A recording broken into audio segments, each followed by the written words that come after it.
It is a bright, still afternoon in the late summer of the year 41 before the Common Era, on a slow green river in the south of what we now call Turkey. And the water is carrying something up toward the waiting town that no one who sees it will ever quite manage to forget. The river is the Cydnus, and it runs down cool and clear out of the mountains and out across the flat coastal country toward the sea, past reed banks and willow shade and the low mud walls of the city of Tarsus. And along both its banks, this afternoon, the ordinary business of the world has simply stopped. The farmers have left their fields, the merchants have come out of their shops, the idlers and the water carriers and the children have all drifted down to the edge of the water and stand there in the heat, shading their eyes, because word has run ahead of the thing on the river the way it always does, and everyone for miles has come to see the Queen of Egypt come up the stream. And here she comes, around the slow bend of the river, gliding against the gentle current so smoothly that it hardly seems to be moving at all, comes a barge unlike anything these people have ever seen. A long, low pleasure ship, all sheathed in gold, so that the whole hull of it burns and ripples in the afternoon light and lays a second burning ship down on the water beneath it. Its sails are spread wide and full, and they are not the plain brown canvas of a working boat, but great sheets of deep imperial purple, dyed at enormous cost with the crushed secretions of 10,000 sea snails, so that they hang above the golden hull like the wings of some impossible bird. The oars that dip and lift along its sides are silver, plated in bright silver, and they do not merely row, they keep time, rising and falling together to the sound of music that drifts across the water from somewhere on the deck, the small silver notes of flutes, and the reedy sweetness of pipes, and the soft insistence of harps, so that the oars seem to be dancing rather than labouring, and the ship comes on to that music as though the river itself were being charmed forward. And there is a scent on the air. Before the barge is even near, the breeze coming off it reaches the people on the bank, and it is thick and sweet and heavy, the smell of costly incense burning in braziers by the hundredweight, of myrrh and frankincense and cinnamon rolling out over the water in a soft invisible cloud, so that the whole riverside is perfumed, so that a plain fisherman standing in the mud finds himself for a moment breathing the air of a temple or of a dream. And at the centre of it all, beneath a canopy spun and woven of cloth of gold, held up on slender gilded posts and open to the admiring shore, she is reclining. She has dressed herself, on purpose, with the whole of her considerable art, as the goddess Aphrodite, the goddess of love herself come down onto the water, lying back among soft cushions in robes so fine they seem to be made of light. And around her stand boys as beautiful as painted cupids, naked and rosy, with little wings, fanning her slowly with fans of dyed feathers, and there are lovely young women dressed as sea nymphs and graces, handling the ropes and leaning at the silver rudder, so that the whole vessel is a floating picture of heaven, a stage set adrift, and she lies at the heart of it, perfectly still, perfectly composed. A young woman not yet 30 with dark watchful eyes, letting herself be looked at, letting the wonder of it wash up onto the shore and run ahead of her into the town, where a certain Roman general sits waiting and does not yet understand what is, coming toward him. Hold her there for a moment. Let her stay exactly where she is, reclining under the cloth of gold on the burning golden ship, the purple sails full, the silver oars lifting to the flutes, the incense drifting soft across the water, the whole town holding its breath along the banks. We are going to leave her suspended right there, on that bright afternoon on the Cydnus, gentle and unhurried, and we are going to look away from her, up and back, the way you might lift your eyes from a single glowing page to the whole quiet room around you, because we are not ready yet to understand how this one woman came to be lying on that impossible ship, sailing so calmly toward the most dangerous man in the world, and there is no hurry at all, none, to find out. We have all the time in the world. So let the lamp burn low, and let the room be warm, and let your shoulders come down away from your ears, because there is nowhere you need to be for the next long while, and nothing you need to do, and no part of this you have to keep hold of. Wherever you are listening from tonight, whatever town or country, whatever kind of day is behind you, whether you are lying in the dark with your eyes already half closed, or sitting up somewhere with a cup going cold beside you. You are welcome here, and you are exactly where you are meant to be, and you may drift off whenever you like, because the story will keep going without you, patient and steady, and the Queen will still be here, moving through her remarkable years, whether you follow every word or let them blur soft into sleep. Tonight we are going to walk, very slowly and very gently, from the very beginning to the very end, through one of the largest and strangest and most talked about lives that anyone has ever lived, the whole long life of the woman on the golden ship. From her first breath in a marble palace by the sea to her last breath as the last true pharaoh of a 3,000-year-old land. And you do not have to stay awake for any of it. Her name, which you already know, which almost everyone who has ever lived since has known, is Cleopatra. And she is the 7th Queen of Egypt to carry that name, and she is, on this golden afternoon, at the very height of her powers, and she has come a long and clever and frightening way to get here, and she has a longer way still to go. Let me tell you the shape of the puzzle we will carry, gently the whole way, and then we will set it down and let it answer itself in its own good time. The woman on the barge is remembered, by almost the whole of the world, for one thing above all others, for her beauty, for the faces and the love affairs and the perfume and the gold, for being the great seductress of history. The woman who bewitched 2 of the mightiest Romans who ever lived and brought them, one after the other, low. And that picture is not exactly false, but it is a picture painted, in large part, by her enemies, by the very people who beat her in the end and then got to write down what had happened. And underneath it, half hidden by all that glittering legend, there is another Cleopatra entirely, harder to see and far more interesting, a Cleopatra who was one of the shrewdest and most capable rulers of her whole violent age, a scholar who spoke more languages than the men who mocked her, a queen who kept a great kingdom alive and solvent and independent for more than 20 years while the shadow of Rome fell longer and colder across the whole world, and who was, at the last, the very final ruler of the oldest civilization on earth, the last person ever to sit on the throne of the pharaohs. That is the gentle question we will hold, like a coal kept warm in the ashes, all the way from here to the end. Which of them was she really, the seductress of the story or the ruler underneath it? And how did so brilliant a woman come to be remembered for so much less than she was? Set that down now. Let it rest. We do not need it yet. Instead, let us leave the golden barge and the purple sails and the waiting general exactly where they are, safe in the amber of that one bright afternoon, and let us go back, all the way back, not just past the barge, but past Cleopatra herself, back nearly 300 years before she was ever born, to understand the strange and dazzling and blood-soaked family she came into, and the strange and dazzling city they built, because you cannot understand the woman on the ship until you understand the house she came from. And the house she came from began with the most famous conqueror the ancient world ever produced.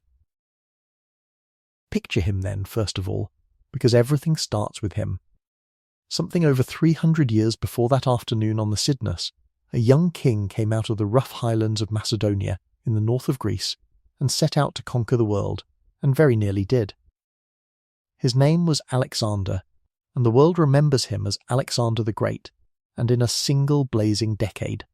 Before he was even 33 years old, he marched an army out of Greece and smashed the vast Persian Empire and drove on, across deserts and over mountains, all the way to the edge of India,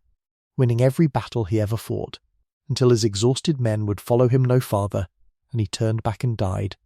young and sudden and unbeaten, in the city of Babylon, leaving behind him the largest empire the world had yet seen, and no grown son to inherit it. And somewhere in the middle of all that conquering, on his way to deal with the ancient land of Egypt, Alexander had done a small thing that turned out to be one of the largest things he ever did. On a strip of low land between the sea and a lake, on the northern coast of Egypt where the Nile spilled out into the Mediterranean,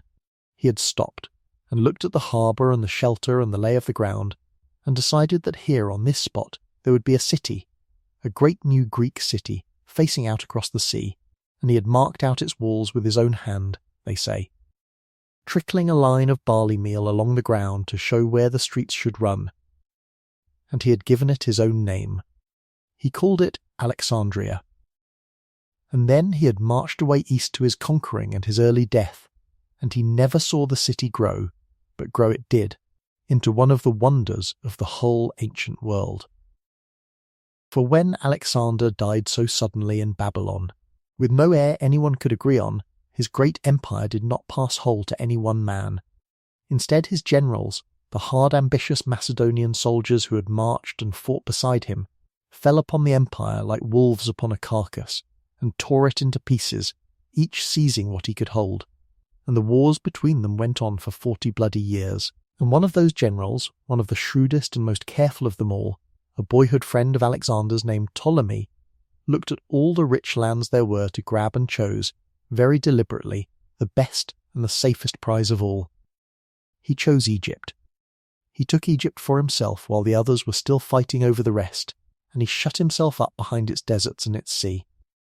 And he made himself, in time, its king, and he founded there a line of kings and queens that would rule Egypt for very nearly 300 years, all of them Greek, all of them Macedonian in blood, and every single one of the kings, generation after generation, would take that same first general's name. Ptolemy and Cleopatra, the woman on the golden barge, was his descendant, the last but one of his whole long line, a Greek princess ruling over an Egyptian land, and not a drop of Egyptian blood in her at all, which is one of the first surprising things about her, and far from the last. And the city that this first Ptolemy chose to rule from, the city Alexander had scratched into the sand and never seen, became under the Ptolemies the most brilliant place in the world. Alexandria, I want you to see it, softly, as it was in its glory, because Cleopatra was born here, and grew up here, and loved it, and it was like nowhere else on earth. It was a city built new and built on a plan, not grown up crooked over the centuries like the old towns, but laid out in broad straight avenues, wide enough to drive 10 chariots abreast, running arrows straight from gate to gate and crossing at right angles, paved and colonnaded, and lined with temples and palaces of white and coloured marble that caught the strong sea light and threw it back so brightly that visitors said the whole city seemed to shine. There was a great royal quarter along the water, a sprawling complex of palaces and gardens and courts where the Ptolemies lived, growing grander with every generation as each king added his own palace rather than live in his dead father's, so that it became a small shining city of its own within the city. And out in the harbour, on a little island joined to the shore by a long causeway, stood the thing that sailors could see from far out at sea, one of the 7 wonders of the ancient world, the great lighthouse, the Pharos, an enormous tower of pale stone rising up in 3 tiers, square and then 8-sided and then round, higher than any building the world had seen, with a fire burning at its summit night and day, and a great polished mirror to throw the light far out over the dark water, so that ships crossing the whole eastern sea steered by it, and it stood for 1,000 years and more, and its very name, Pharos, became the word for lighthouse in half the languages of Europe. And there was one thing more, quieter than the lighthouse and in the end far more precious, for the Ptolemies were not only conquerors and builders, they were, in their strange way, scholars and collectors, and they had set out deliberately to gather into their new city all the knowledge in the world. They built the library, the great library of Alexandria, the most famous storehouse of learning the ancient world ever knew, where the kings sent agents out across the whole earth to buy or borrow or simply seize every scroll they could find, so that hundreds of thousands of rolls of papyrus, the collected writing and thought and poetry and science and medicine of a dozen civilizations, were gathered under one set of roofs, and where the finest scholars of the age were paid to live and study and argue and teach at the king's own expense. And Cleopatra, when she came, was a child of that library as much as of those palaces, raised in the one city on earth where a princess might be taught. And taught well, and grow up clever. And I ask you to keep that shining city in mind, the marble and the lighthouse and the endless scrolls, because it is the ground she grew in, and it explains a great deal about the woman she became. But now I must tell you the other half of the family she was born into, the shadow that lay under all that marble and learning, because the house of the Ptolemies was, for all its splendour, one of the strangest and most frightening families that ever held a throne. Over their 300 years they had grown, generation by generation, more brilliant and more terrible at the same time, and they had fallen into two habits that shaped every one of them, and shaped Cleopatra. The first habit was that they married inside the family. To keep the royal blood pure and undivided, in the old fashion of the Egyptian pharaohs before them, the Ptolemies had taken to marrying brother to sister, king to his own full sister, over and over down the generations, so that a Ptolemaic king was very often also the husband of his own sister, and their children were the children of a brother and a sister both,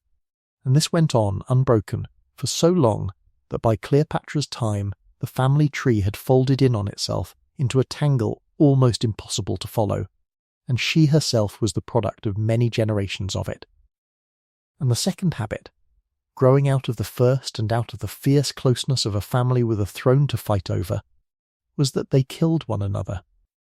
Constantly, casually, the history of the Ptolemies is, when you look at it plainly, a long red catalogue of murder within the family, of brothers murdering brothers and sons murdering mothers and wives, arranging the deaths of husbands, of a queen who murdered her own children to spite their father, of kings who married a sister and then killed her and married the next one, so that to be born a Ptolemy was to be born into a beautiful marble palace, where the people most likely to kill you were the people sitting at your own table, your brothers and your sisters and your parents, and where a royal child learned, along with her letters, that power in this family was something you took and held by being cleverer and quicker and more ruthless than your own blood, or else it was something that got you killed. And I lay that down beside you, not to darken the night, but because you cannot understand the choices Cleopatra will make, the hard, cold, frightening choices,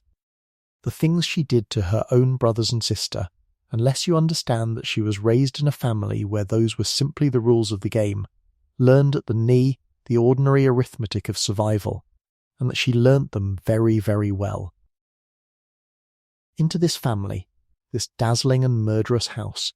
in the marble palaces of shining Alexandria, in the year 69 before the Common Era, or near enough to it that the exact reckoning is soft, a daughter was born, and they gave her a name the family had used before, Cleopatra. A good Greek name that means something like glory of her father, or glory of her line. Her father was the reigning king, a Ptolemy like all of them, the 12th of that name, and history has not been especially kind to him, and has fastened on him a nickname that tells you much about how he was seen. They called him the flute player, Orleats in the Greek, the flute player, the piper, because this king, this descendant of Alexander's hard general, was fonder of music and festivals and the wine-soaked worship of the god Dionysus than of the grim daily business of holding a kingdom together, and he would, they said, play the flute at religious revels before his own subjects, which struck the graver sort of people as no way for a king to behave, and so the name stuck, half mocking, the flute player. And his little daughter grew up as the daughter of a man the world did not entirely respect. And here we come to the thing that mattered most about her father, the lesson that this watchful, clever child absorbed from him more deeply than any lesson in the library, and it is the single most important fact about the whole world she was born into. So let it settle gently. The Ptolemies were still kings, and Egypt was still rich, the richest land in the whole Mediterranean world, fat with the grain that grew in the black mud of the Nile and fed half the ancient world. But their real power was fading, and rising in the west, growing every year vaster and hungrier and more impossible to resist, was Rome. The Roman Republic, that hard and warlike and endlessly expanding city of soldiers and lawyers and ambitious men, had spent the last 100 years swallowing kingdom after kingdom all around the sea. and by the time Cleopatra was a child there was really only one great power left in the world, and it was Rome, and everyone knew it, and every king and queen who still sat on a throne, from Egypt to the edge of Asia, sat there now only so long as Rome permitted it, a tenant and not an owner, and the Ptolemies of Egypt, for all their gold, were no exception. And her father, the flute player, taught her exactly what that meant, taught her by living it out in front of her, in the most humiliating way a king can be taught. For Ptolemy XII clung to his throne not by his own strength, which was small, but by buying the friendship of powerful Romans, borrowing colossal sums of money from Roman financiers to pay colossal bribes to Roman senators and generals, so that they would agree to name him a friend and ally of the Roman people and let him keep his crown. And the debts he ran up doing this were so vast, so far beyond anything Egypt could easily pay, that they hung over him and over the whole kingdom like a mountain, and to pay them he squeezed his own people with taxes until they hated him, and none of it was ever quite enough. And then, when Cleopatra was still only a girl of about 11 or 12, the thing every royal child fears most simply happened. In front of her, her father lost his throne. The people of Alexandria, sick of his taxes and his weakness and his cringing before Rome, rose up against him and drove him out, and the great king, the descendant of Alexander's general, had to flee his own shining city in disgrace, a beggar in fine robes. And where do you suppose he fled to beg for help? He fled to Rome. He went and sat in the houses of Roman noblemen, and borrowed still more money, and pleaded and bribed and waited, a king in exile living on the sufferance of foreign senators, while back in Alexandria others took his place. And it was 3 long years before it suited a powerful Roman general to march an army down into Egypt and put the flute player back on his throne by force, at the point of Roman swords, in exchange for a bribe so enormous it beggars description. And so Cleopatra, a girl of perhaps 14 or 15 by the time it was all over, watched her own father restored to power not by his own people, who despised him, and not by his own strength, which was nothing, but by a Roman army marching into Egypt because it had been paid to.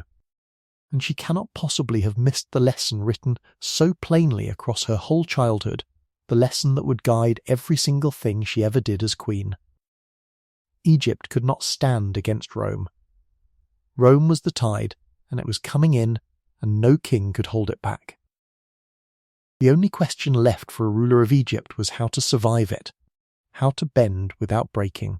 how to make Rome an ally rather than a master, how to find and hold and use the friendship of the most powerful Romans. And that lesson, learned so young and so bitterly, she would carry to the Golden Barge and beyond, all the way to the end. But she was not only her father's watching daughter. She was, in her own right, from very early, something rather remarkable, and this is the part of her childhood the legends almost forget, buried as it is under all the gold and perfume. She was clever,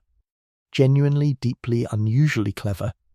and she was educated, in that city of the great library, as well as any prince in the world, tutored by the finest scholars her father's gold could keep, in rhetoric and philosophy and mathematics and astronomy and medicine and the arts of speech and persuasion, and above all in languages, for the thing that people who met her remembered, again and again, long after she was gone, was not really her face at all but her voice, and the astonishing number of tongues that voice could speak. It was said of her that her mind was as quick as her speech, that she could turn her language to whatever people stood before her the way you might turn a key, that she needed no interpreter for almost anyone who came to her court, that she could speak with the Ethiopians and the Hebrews and the Arabs and the Syrians and the Medes and the Parthians, each in their own tongue, and more besides,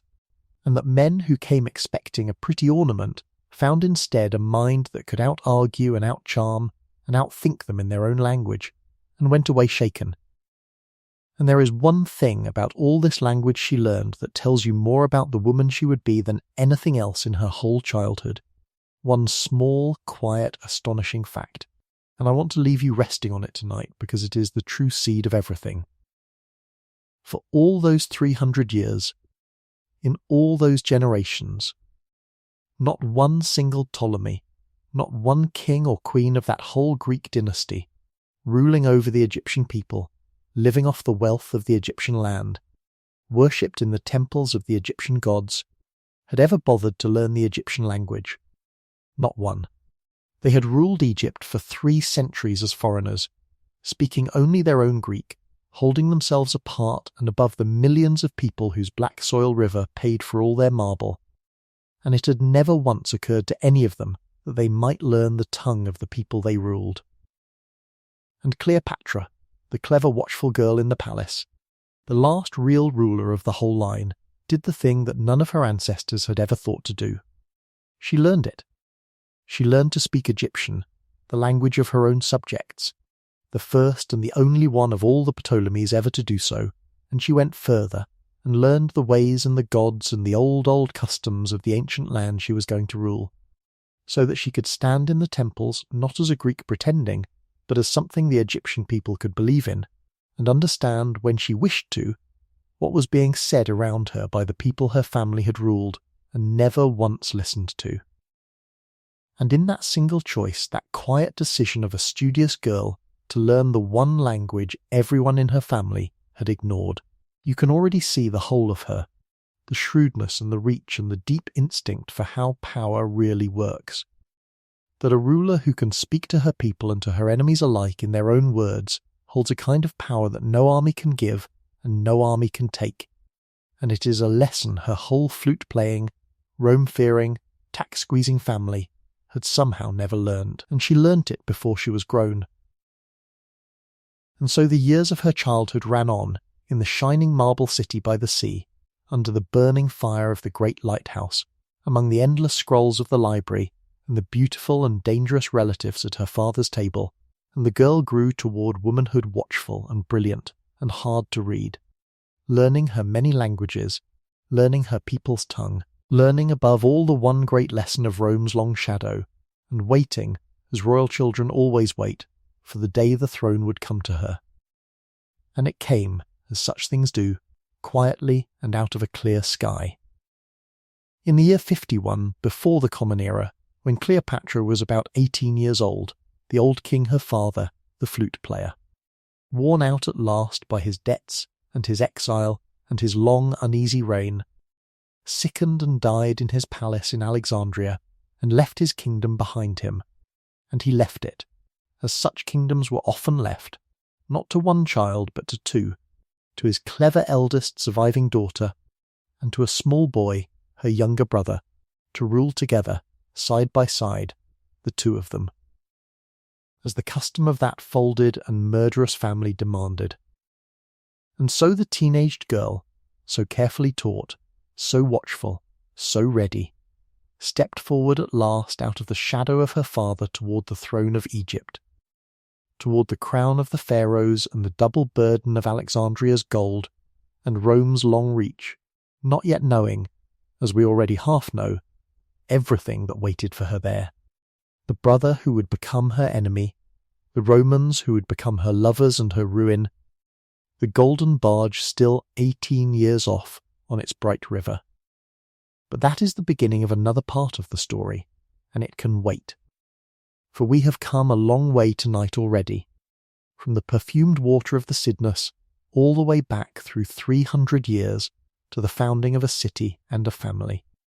and forward again to a girl of 18 standing at the edge of a throne, and it is a good place to rest, here at the very beginning of her power, with the clever watchful princess waiting in the marble palace and the whole strange story still before her. So let your breath go slow, and leave her there a while, young and ready and not yet queen, and we will find her again when we are ready. And so the crown came down to her in the summer of the year 51 before the birth of Christ, quietly and without a battle, the way a heavy thing is handed from one pair of tired hands into another. Her father was dead, the old flute player laid at last in the cool dark of the royal tombs among all the earlier Ptolemies, and the girl who had watched him borrow and beg and flee and come limping home again was now, at something like 18 years old, the living queen of the oldest kingdom in the world. Picture her in those first days, if you like, though there is no hurry to see her clearly, for we have the whole night." A slight young woman, not tall, moving through the vast painted rooms of the palace at Alexandria, with the sea always somewhere near, the light coming off the water and shivering on the high ceilings, the smell of salt and cedar and burning resin in the air. She has grown up inside these walls. She knows every corridor and every whispering servant, and every place where a person might stand and listen. She has watched all her young life exactly how power is kept and how it is lost, and she has decided, we may be sure, that she does not intend to lose it. But a queen of Egypt in that ancient house was never permitted to stand alone. The old blood of the Ptolemies ran through a strange and tangled custom, a custom brought down from the Egypt of the pharaohs long before them and folded into their own Greek pride. And that custom said that the ruler of the two lands must be not one but two, a king and a queen together, a brother and a sister joined at the very top of the world. And so, by her father's will and by the deep habit of 300 years, Cleopatra did not simply become queen. She became queen beside a boy. She became the wife, in name and in ceremony, of her own little brother. His name was Ptolemy, the 13th of that name to sit on the throne of Egypt, and when their father died, he was a child of perhaps 10 years old. Hold those two figures side by side in the soft dark for a moment, gently, the way you might hold two very different stones in the palm of your hand. On the one side a young woman of 18, clever past her years, schooled in 9 languages and in the long, cold arithmetic of survival, a woman who had already seen a kingdom bought and sold. And on the other side a boy of 10, round-faced and small, who ought by rights to have been at his lessons and his games, and who was instead married to his grown sister and crowned as her equal and her husband, and set upon a throne he could not begin to understand. It was, by every measure we would use tonight, a strange and unnatural pairing, and it was meant to be. It was meant to keep the sacred blood of the dynasty pure and unbroken, sister wedded to brother, the crown kept inside the family like a jewel inside a locked box. But a marriage between an intelligent woman of 18 and a bewildered child of 10 is not truly a marriage at all, and everyone in that palace knew it. It was a fiction, a beautiful and terrible fiction carved in stone and sung in temples, and behind the fiction, in the real world of corridors and account books and armed men, there was a very simple and very old question waiting to be answered. Who in truth would rule?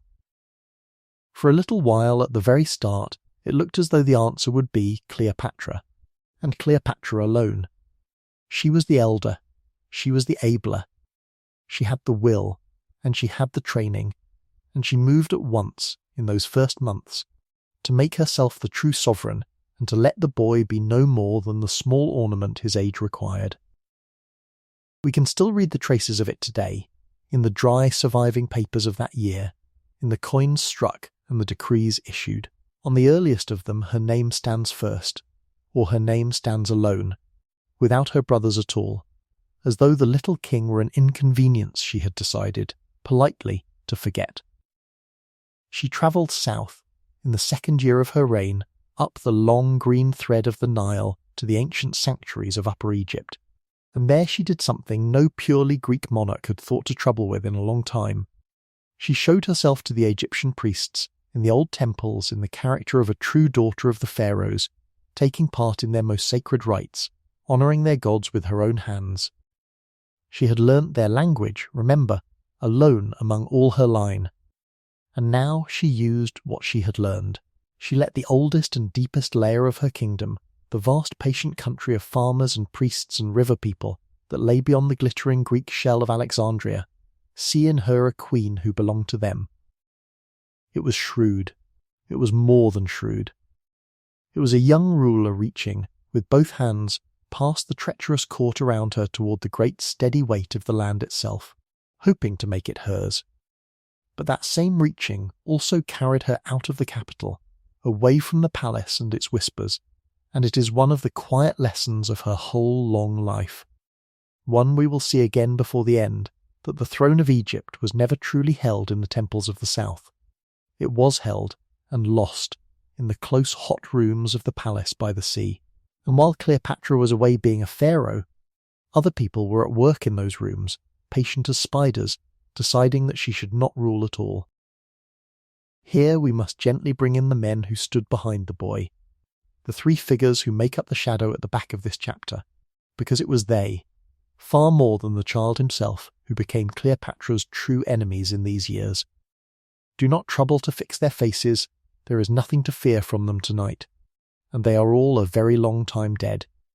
But know their shapes, softly, as you would know the pieces on a board. The first and the greatest of them was a eunuch named Pothinus. He was the boy king's guardian and his chief minister, the man who held the strings of the treasury and the seals of the government, a courtier grown grey and cunning in the service of the palace. And it was Pothinus above all who ran the affairs of Egypt in the little king's name. A eunuch in that world was a man who could never himself take the throne, never found a rival dynasty,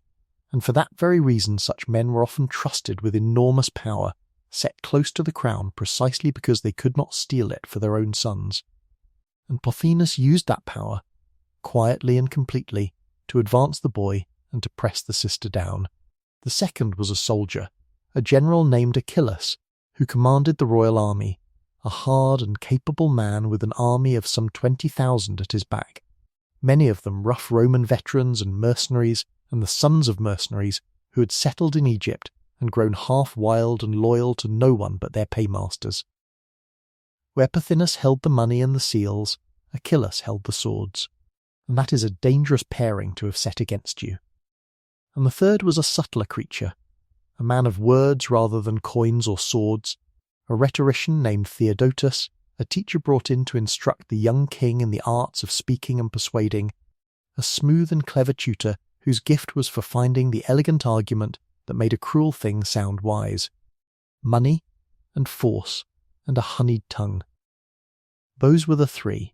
and they had bound themselves to the boy, because a boy could be led, and a grown queen could not. So the contest began, slow and then quick, the way these things go. While Cleopatra reached for the land and the priests and the older heart of Egypt, Pothinus and his allies worked the court and the city and the army, and they had the great advantage that they held the child in whose name everything was done. They fed him, they dressed him, they whispered in his ear that his sister meant to cast him aside, which was true, and that a king must not be ruled by a woman, which the crowds of Alexandria were all too ready to believe. And bit by bit they turned the machinery of the state against her. Her name began to slip from second place to nowhere. The decrees began to go out in the boy's name alone. The mood of the fickle, riotous, proud city of Alexandria, a city that had torn kings down before and would again, was carefully turned sour toward her. And somewhere in the year 49, or the early part of 48, the long quiet pressure became something sharper, and the faction moved openly to be rid of her. There may have been a bad harvest to blame her for, a low and failing Nile, hunger in the streets. For these things were always laid at the feet of whoever ruled. There was certainly the steady work of Pothinus turning every lever he could reach. And in the end, it worked. Cleopatra, the elder, the abler, the trained and rightful queen, was driven out. She was pushed from her own palace, out of her own capital, away from the sea and the light on the high ceilings and the throne she had been borne beside, and the boy and his three keepers were left holding Egypt alone. Now here is a thing worth pausing over, softly, before we follow her out into exile, because it is the very heart of who this woman was. A great many people, driven from a throne at 20 years old by a pack of palace schemers, would have gone quietly into some comfortable exile and been forgotten. Cleopatra did no such thing. She went east, out to the hard edge of the kingdom, to the desert frontier where Egypt ran up against the deserts of Syria and the lands of the Arabs, out toward the old border fortress country near a town called Pelusium, and beyond it into Palestine. And there, in that dry and dusty march far from any painted ceiling, she did the thing that tells you everything. She began to raise an army. She was a young woman, alone, cast out, with no throne and no treasury, and instead of weeping she went among the border chiefs and the mercenary captains and the wild peoples of that frontier, and she gathered soldiers to her name. She had money somewhere, or the promise of it, and she had that quality that people would remark on all her life, the low warm voice, the quick mind. The gift of making whoever stood before her feel that he had been truly seen and truly needed, and with these she built herself a force. She meant to come back. She meant to fight her way home, back across the desert to Pelusium, back to Alexandria, back onto the throne they had shoved her off, and by the middle of the year 48, the two armies were drawn up facing one another out on that eastern frontier. The boy king's host under Achilles on one side, and the exiled queen's gathered soldiers on the other, with the sand and the sea and the old mud walls of Pelusium between them, and all of Egypt waiting to see which of the two children of the flute player would win. And now let your mind lift, gently, up and out, and away from that hot frontier, the way we have practiced. Because at the very moment those two Egyptian armies stood glaring at one another across the sand, something enormous was rolling toward Egypt out of the wider world, something far larger than Cleopatra and her brother, something that would sweep their little quarrel up like a leaf on a flood and change everything. Far away to the west and the north, across the whole width of the sea, the great Roman world had been tearing itself in half. You must understand, and it costs nothing to understand it slowly, that Rome in these years was not the calm marble empire we sometimes picture. It was a republic gone half mad with its own success, a state that had conquered the whole ring of the Mediterranean and could no longer govern the thing it had made, and it had fallen at last into open civil war between its two mightiest men. The first of these was Pompey, called Pompey the Great, an aging general crowned with a lifetime of victories, the grand old lion of the Roman order, and it was worth remembering, in that palace by the sea, that this same Pompey had once been the patron and protector of Cleopatra's own father, the man in Rome to whom the flute player had owed his restoration. And the second man, the younger, the leaner, the more dangerous, was Julius Caesar, and if you keep only one name from the wider world tonight, keep his, because he is walking toward this story now, and he will not leave it. For years these two had circled one another, and now they had come to blows, and their armies had marched and countermarched across Greece. And in the high summer of that year 48, on a dusty plain in northern Greece called Pharsalus, they had at last thrown everything against each other in one great battle. And at Pharsalus, against all expectation, the old lion was beaten. Pompey the Great, who had won so much for so long, saw his army broken and scattered in a single afternoon, and he turned, stunned. An old man whose whole world had collapsed under him in the space of a few hours, and he fled. And where does a beaten Roman flee? He flees to his friends, to the places that owe him, to the client kingdoms his own greatness had helped to prop up. And so Pompey, running for his life across the eastern sea with a small band of followers and his wife beside him, turned his ships toward Egypt. He remembered, no doubt, that this was a kingdom in his debt, that he had befriended its late king,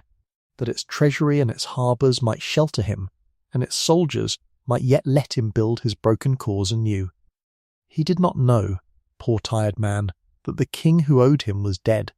and that the throne was held by a frightened boy of 13 and 3 cold-eyed keepers who cared nothing at all for old debts of gratitude. His ships came up out of the sea toward the low sandy coast near Pelusium, near the very place where the two Egyptian armies stood facing one another, and Pompey sent word ashore, asking for refuge, asking to be received as the great friend of Egypt that he was. And in the boy king's camp, the 3 keepers gathered to decide what to do with him. And here we come to one of those small dark hinges on which whole histories turn, and I will tell it to you plainly and gently, because it is a hard thing, and there is no softening the fact of it, only the telling. They weighed it coldly, the eunuch and the general and the tutor. If they took Pompey in and sheltered him, they would make an enemy of Caesar, who was surely coming after him, and who had just proved himself the stronger. If they turned Pompey away, they might make an enemy of Pompey, should he somehow rise again. And so, being frightened men playing for very high stakes, they found a third road, the road that small cruel men so often find,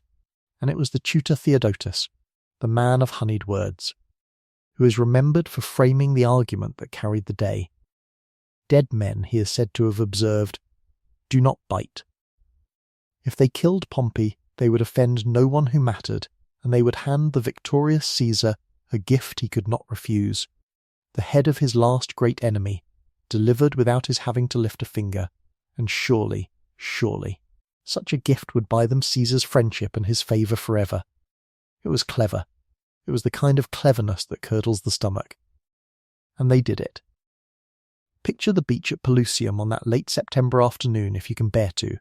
and then we will move gently on. Pompey's ships lie a little way off the shore, and a small boat is sent out to fetch him in, a modest fishing boat with a few Egyptians aboard, and among them are men he half recognises, an old Roman soldier who had once served under him among them, so that he is reassured. He kisses his wife goodbye, this old defeated giant of the Roman world, and he steps down into the little boat with a couple of servants, and it pulls slowly toward the sand while his wife and his people watch from the ships. He is reading over a small speech he has prepared, in Greek, to greet the boy king courteously. The boat touches the shore, and as he rises to step out onto the beach of Egypt, the men behind him draw their swords, and there, in the shallows, in full view of his wife who cannot reach him and can only scream across the water, they cut him down. So died Pompey the Great, one of the largest men of his age, murdered on a foreign beach by frightened strangers to buy the favour of another man, and they struck off his head to keep for their gift, and they left the rest of him on the sand. Let that be enough of it. Let the beach grow quiet again in your mind, the little waves coming in and going out, the ships turning away in horror, the long shadow of the evening coming down over the sand. We do not need to stay there. We are only passing through, on our way to the thing that Pompey's death set moving, and you may let the grim picture blur and fade even as I speak, because what matters for our queen is only this, that the fate of Rome's greatest men had now washed up on the shore of Egypt, and that the boy king's keepers, thinking themselves so very clever, had just committed a murder that would change Cleopatra's whole life. For within a few days, exactly as they had foreseen, Caesar came. He came in from the sea with a small fleet and a small force, only a few thousand soldiers, far too few really for the danger he was sailing into,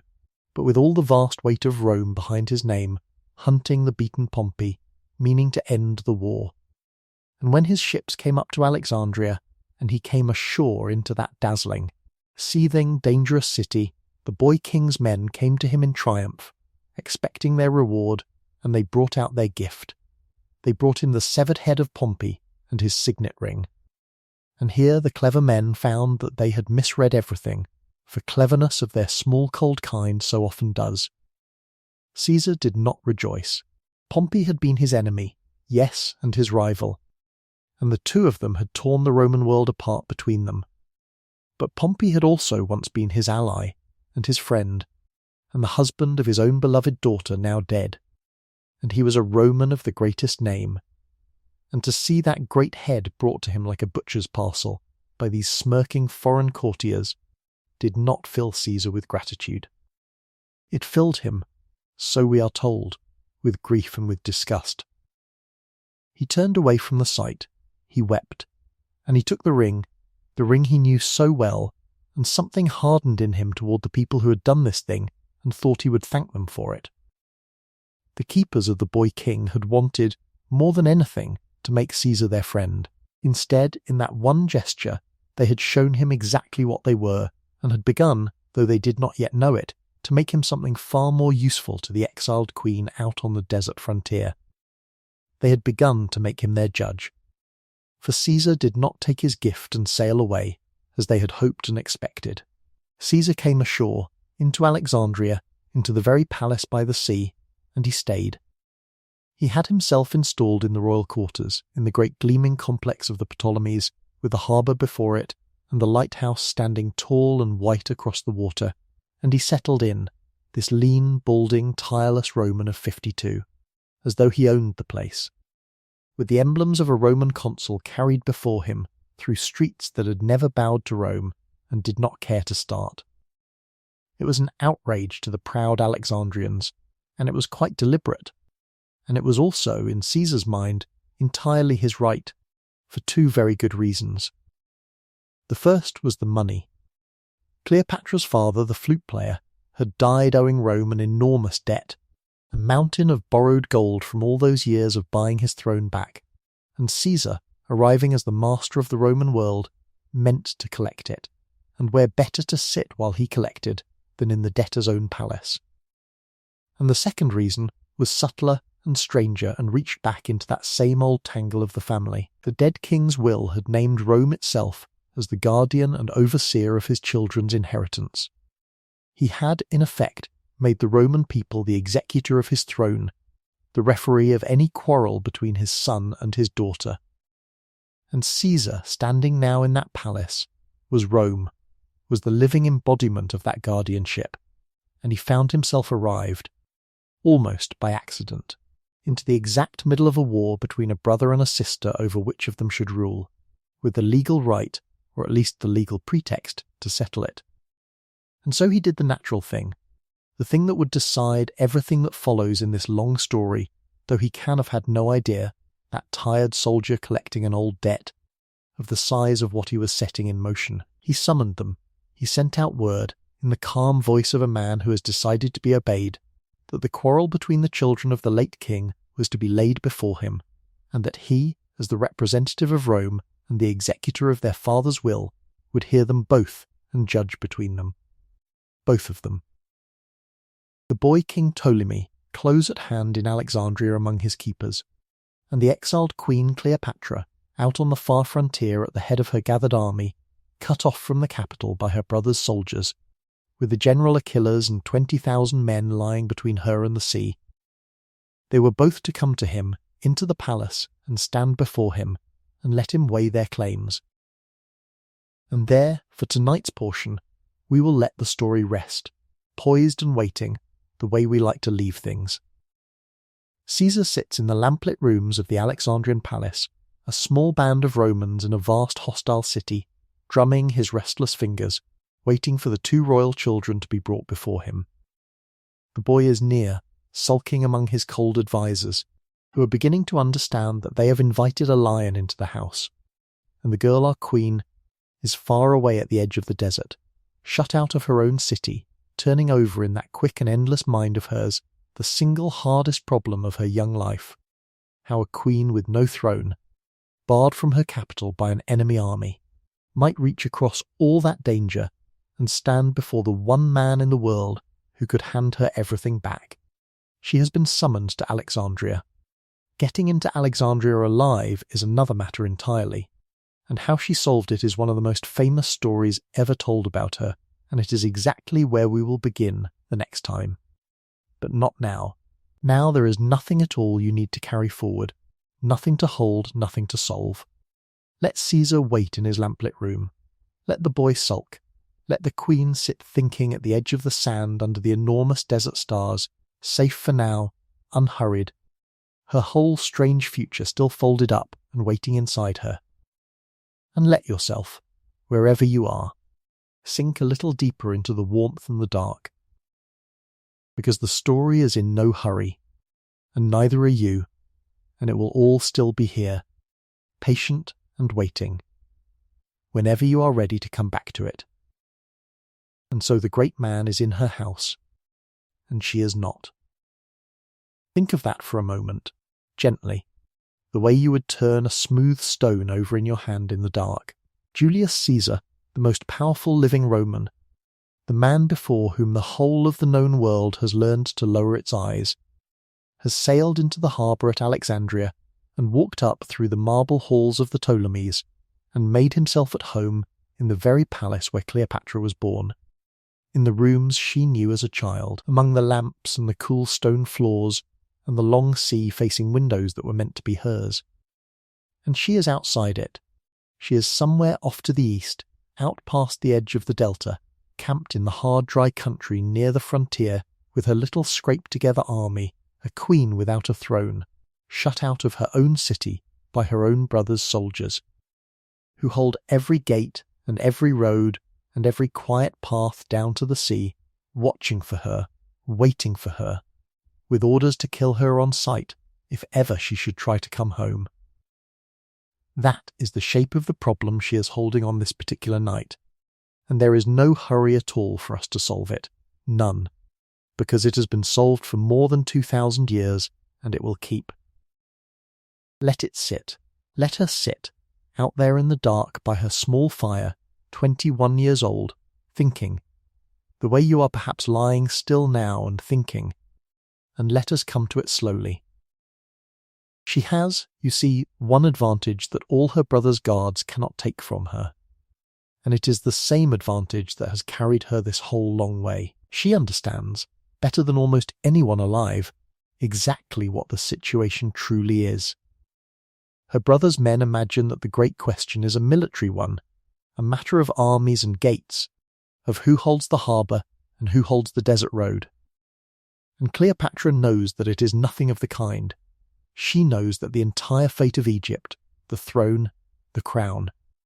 the 3,000-year line of the pharaohs, the whole of it, is at this moment sitting in a single set of rooms in the palace, in the person of one tired Roman general, and that whoever reaches that man first, and speaks to him best, and makes herself most useful and most necessary and most impossible to set aside, will win. It is not a war that will be decided by soldiers. It will be decided by a conversation, and she has always been better at the conversation than anyone her family could put against her. So the only real problem, the only one that matters, is a small and almost silly one when you hold it up to the light. How does a hunted queen, with a price on her head and every door watched, get herself into a guarded palace and into a private room and in front of Julius Caesar, alive? And here is the answer, and it is one of the most famous small stories in all of history, and it is worth telling softly and slowly because it is such a good one. She does not come with an army. She does not fight her way in. She comes at dusk, in a little boat, with a single trusted man, a Sicilian merchant named Apollodorus, a man loyal to her, and quick and strong, and known on the water. They slip along the coast in the failing light, past the great lighthouse throwing its long beam out over the darkening sea, in toward the royal harbour, one small unimportant boat among the fishing craft and the traders, nothing to look at, nothing to stop. And when they come at last to the water steps below the palace, in the blue last of the evening, Cleopatra does not step out and walk up to the doors. Instead, she lies down. She lies down on the floor of the boat, and Apollodorus takes a long length of bedding, a traveller's sack, a sleeping roll of the kind any servant might carry on his shoulder, and he wraps her in it, gently, all the way, and binds it round with a leather cord. And then this one strong man lifts the whole bundle up onto his back, this queen rolled in a blanket like so much soft laundry, like nothing at all, and he carries her, on his own 2 feet, straight past the guards. Let yourself feel how good and how strange that is. There are soldiers at every turn. There are men with spears in the corridors who have been told to watch for exactly this woman, and they let her go by. They see a servant, sweating a little under a heavy roll of bedding, on some dull errand, carrying a gift perhaps up to the Romans' rooms, and they wave him through, and inside the bundle, curled and still and breathing slow, is the last pharaoh of Egypt, being carried into the heart of her own stolen palace on the shoulder of a friend, and he carries her all the way up, through the doors that would have killed her, into the private apartment where Caesar is, and he sets the bundle down on the floor, and he loosens the cord, and he unrolls it. And Cleopatra comes out of it. Picture the old commander looking up from whatever he is doing, some letter, some map, and seeing a sleeping roll set down on his floor, and seeing it open, and seeing a young woman uncurl from inside it and rise up onto her feet in front of him, alive and unafraid and smiling. The queen, he had been told, was somewhere far away in the desert, standing in his private room as though she had every right in the world to be there. It is said he was delighted. Of course he was. He was a man who had spent his whole life among people who were frightened of him, and here, unrolled onto his carpet out of nowhere, was someone who was not. We do not know what they said to each other that night, and we are not going to pretend that we do, because part of the quiet pleasure of a story this old is all the soft empty spaces in it that no one can fill. But we know what came of it, and what came of it was everything. By the morning, the thing was done. The old Roman and the young queen had become allies, and had become, it seems very clear, lovers, and Caesar had made up his mind. She was clever, and she was charming, and she spoke to him in his own language and in half a dozen others, and she understood money and grain and trade and power the way he understood them, and she was, past all of that, the rightful monarch of the richest kingdom on the sea, and she had come to him by a trick so bold and so amusing that it must have felt like being handed a gift. Whatever her younger brother's advisers had hoped to gain by killing Pompey on the beach and laying his head at Caesar's feet, they had gained nothing, because now Caesar had chosen. He would put Cleopatra back on her throne. And Egypt, which had been so sure it was watching two children squabble over a crown, woke up to find that the crown had been decided in a single night, in a single room, and that the girl they had chased into the desert had come back rolled in a blanket and won. You can imagine how well her brother took the news. Ptolemy XIII was a boy of perhaps 13 or 14, proud and badly advised and used to being told that he was going to win, and when he learnt that his sister was inside the palace, inside Caesar's own rooms, restored to favour and to the throne he thought he had taken from her, the story says he tore the crown from his own head and threw it down and rushed out into the streets of Alexandria, shouting that he had been betrayed. And the city, which was always a violent and excitable place, took fire from him. The great mob of Alexandria came surging up toward the palace, and the boy king's general, a hard, capable soldier named Achillas, brought the whole Egyptian army, tens of thousands of trained and angry men, down into the streets around the royal quarter, and all at once Caesar, who had come ashore with only a few thousand soldiers, expecting a country he could manage with a firm word, found himself and his handful of legionaries and his new young queen shut up in a corner of the city with an entire army closing in around them. This is the war that history calls the Alexandrian War, and it is going to go on all through that winter, cold and close and desperate, and we are going to walk through it gently. Because although it was a near thing, a very near thing, we already know, you and I, that Caesar and Cleopatra both come out the other side of it alive, and that lets us watch it without any fear at all. It was a strange kind of war, fought not out on open fields but in among the buildings of the most beautiful city in the world, street by street and roof by roof and wall by wall. Caesar held the palace quarter on a strip down to the harbour, and he fortified it, and he barricaded the streets, and his hardened veterans, outnumbered many times over, held their ground against the whole weight of the Egyptian forces. There was fighting for the causeway that ran out to the island of Pharaoh, the long stone mole that split the great harbour in two, because whoever held it held the water. There was fighting in the dockyards, and it is here, in the fight for the harbour, that one of the saddest small losses in the whole history of the world may have happened, and it is worth pausing over softly. The Egyptians had a fleet, a large fleet of warships, and Caesar could not let them use it to cut him off from the sea and from the reinforcements he was praying for, and so he did the hard cold thing that a general does. He set the ships on fire. He sent fire out across the water into the crowded harbour, and the warships burned, their masts and their rigging and their oars going up in the dark, and the fire, once it was loose, did not politely stay where it was put. It spread. It licked up from the water into the dockyards and the storehouses along the shore, into the district crowded against the harbour's edge. And it is said, though the wisest people still argue about exactly how much and exactly when,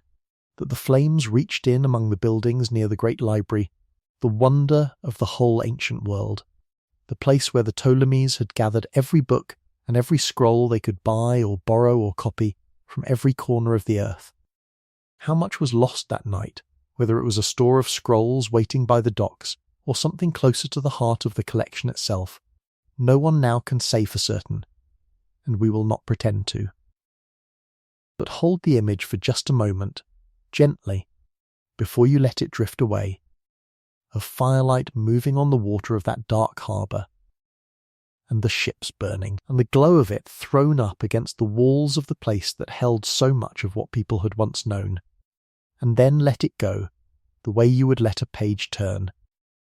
It is a very old grief, and it is not yours to carry tonight. The winter wore on.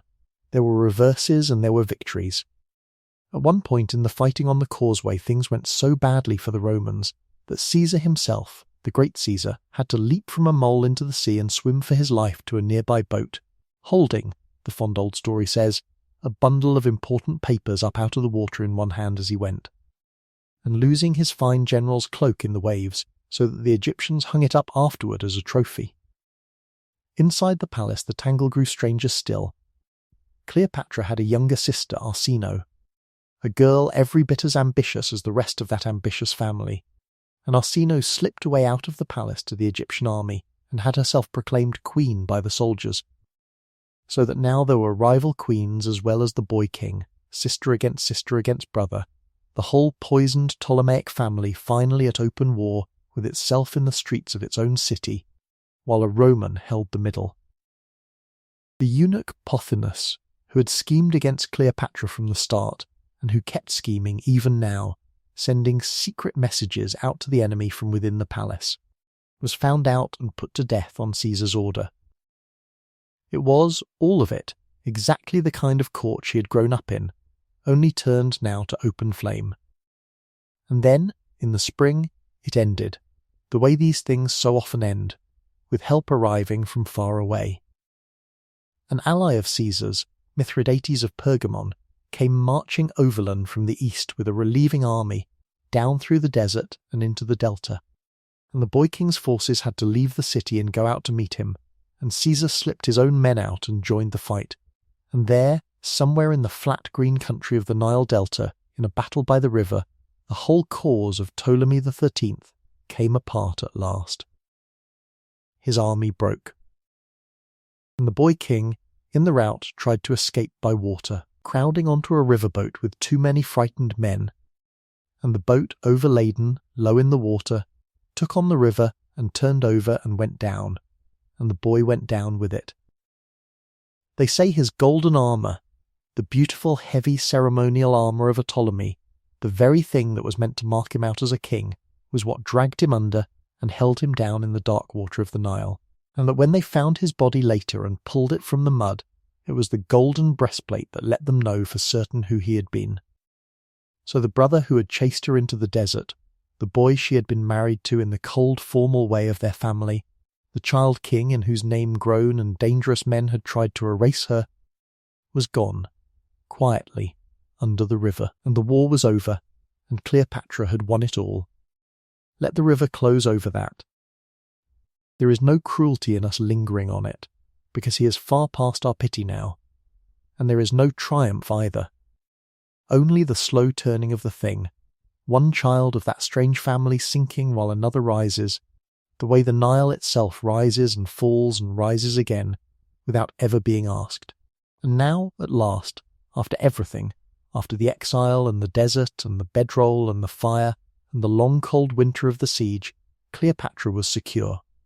She was Queen of Egypt, restored and unquestioned, with the most powerful man in the world standing behind her throne. She was, and this is worth saying plainly and letting rest, no longer a girl fighting for her life. She was the ruler of the richest kingdom on the Mediterranean, and she was going to hold that throne without ever again being seriously shaken from it for the rest of her life. The hardest part was behind her. The part where she has to fight simply to exist is over. From here on, the story softens and slows and grows, if anything, more strange and more grand. And you can let your shoulders come down a little, knowing that the frightened young woman in the desert has come safely home. There were forms to be observed, of course, because Egypt loved its forms. A queen of the Ptolemies was supposed to reign beside a king, a husband and co-ruler of the royal blood, and so, with her older brother drowned, Cleopatra was formally married to her one remaining brother, the very youngest of them, a boy of perhaps 10 or 11 years old, who became Ptolemy XIV. You must not let that trouble you or picture anything but what it was, which was a piece of paper, a ceremony, a name. The child was a co-ruler in title only, a small solemn boy who stood beside her in the reliefs and the proclamations so that the old shape of things could be honoured, while every scrap of the actual power rested, as everyone knew perfectly well, in her hands alone. She had learned in the hardest possible school exactly how little such a marriage meant, and exactly how much such a title was worth, and she wore them both now the way you might wear a heavy ceremonial robe correctly, and without letting them slow her step. And then, in the summer after the war, Cleopatra gave birth to a son. He was, she said, and she said it clearly and publicly and for the rest of her life, the child of Julius Caesar. She named him Ptolemy Caesar, joining her family's ancient name to the Romans. And the delighted people of Alexandria gave him a fond little nickname of their own that has outlasted all his grander titles, Caesarion, which means, softly, something like Little Caesar, the small Caesar, Caesar's boy. Think of what that child was, lying new and red and folded in his cloths in the palace by the sea. He was the living knot that tied the oldest crown in the world to the newest and greatest power in the world. He was a Ptolemy, and his mother insisted, a Caesar, the blood of Alexander's Egypt and the blood of Rome in one small breathing body, and there was no one else like him anywhere on the earth, and there never had been. Caesar himself never quite said the words out loud, never formally and legally in Rome named the boy his own, for reasons that had everything to do with the dangerous jealousies of Roman politics, and that quiet withholding is going to matter a very great deal much later in this story, so let it rest in the corner of your mind like a small unlit lamp, not needed yet. But in Egypt there was no doubt at all. The queen had a son, and she said the son was Caesar's, and she began from his very first days to build his whole future upon that single glowing claim. Before Caesar left Egypt, there was a gift he gave her, or perhaps that they gave each other, and it is one of the gentlest and most dreamlike scenes in the whole long life, and it makes a good place to let yourself drift for a while. They went up the Nile. Together the queen and the old Roman general, they took the royal barge and a great flotilla of attendant boats, and went sailing slowly up the river, south, away from the sea, up into the deep heart of the ancient land. Picture the barge itself, enormous and gilded, with pillared cabins and gardens and shrines built upon it, floating like a small golden palace on the wide brown water. Picture the two of them under an awning, moving south at the pace of the current and the oars, day after unhurried day, while the whole of Egypt unrolled along the banks for them to see. The green fringe of farmland along the water, the date palms, the white herons standing in the shallows, the farmers pausing in the fields to watch the impossible golden ship go by, and rising up out of the land, older than anything Rome had ever built, older almost than memory, the vast temples and the colossal seated statues and, in the distance beyond Memphis, the great pyramids themselves, already ancient, already worn, catching the low gold light of the evening. Caesar, who thought he had seen the whole world, was being shown the one part of it older and stranger than his own, and it was being shown to him by its living queen, who wanted him to understand all the way down exactly how rich and how old and how worth keeping her kingdom was. It was a honeymoon, if you like. It was also, quietly, the shrewdest piece of statecraft she ever did, and with Cleopatra it is almost never possible to say where the one ends and the other begins, and that is a great part of what makes her so endlessly interesting to think about as you fall asleep.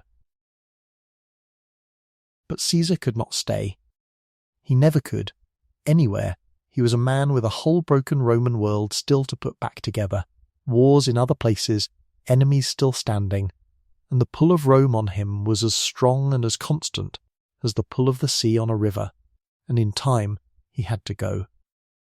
He sailed away, leaving behind him a small garrison of soldiers to keep his queen safe on her throne, and leaving behind him, too, a son he did not name, and a bond that neither of them had finished with. And so Cleopatra reigned in Egypt, secure, unquestioned, with her infant Caesarion and her small solemn brother husband, and her steady grip on the grain and the gold and the trade of the richest land on the sea. And after a while, when the time was right, she did a bold and telling thing. She followed him. She left Egypt and sailed to Rome itself, to the very centre of the power that had come to overshadow her whole family, and she came not as a suppliant, not as a debtor's daughter, the way her poor father had once come begging, but as a reigning foreign queen, an ally and a guest, with her child and her retinue and her royal state about her. Caesar lodged her across the river, in one of his own villas in the gardens on the far bank of the Tiber, a beautiful place among the trees and the water, and there she stayed, for a long time watched. Oh, how she was watched! Picture her there, the Egyptian queen in her Roman garden, holding a small court of her own on the wrong side of the river, receiving visitors, being talked about in every house in the city. The great men of Rome came to call on her, some out of policy and some out of sheer curiosity, and the poets and the politicians who did not come wrote to each other about how proud she was, how foreign, how much they disliked her,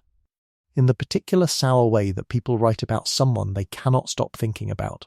Rome was a stern republic that told itself it hated kings, that had thrown out its last king centuries before, and prided itself on being ruled by no man's crown, and here in its midst was not only a queen, but a queen who was plainly the lover of the most powerful Roman alive, a queen who called her little boy Caesar's son. And Caesar did nothing to quiet the talk.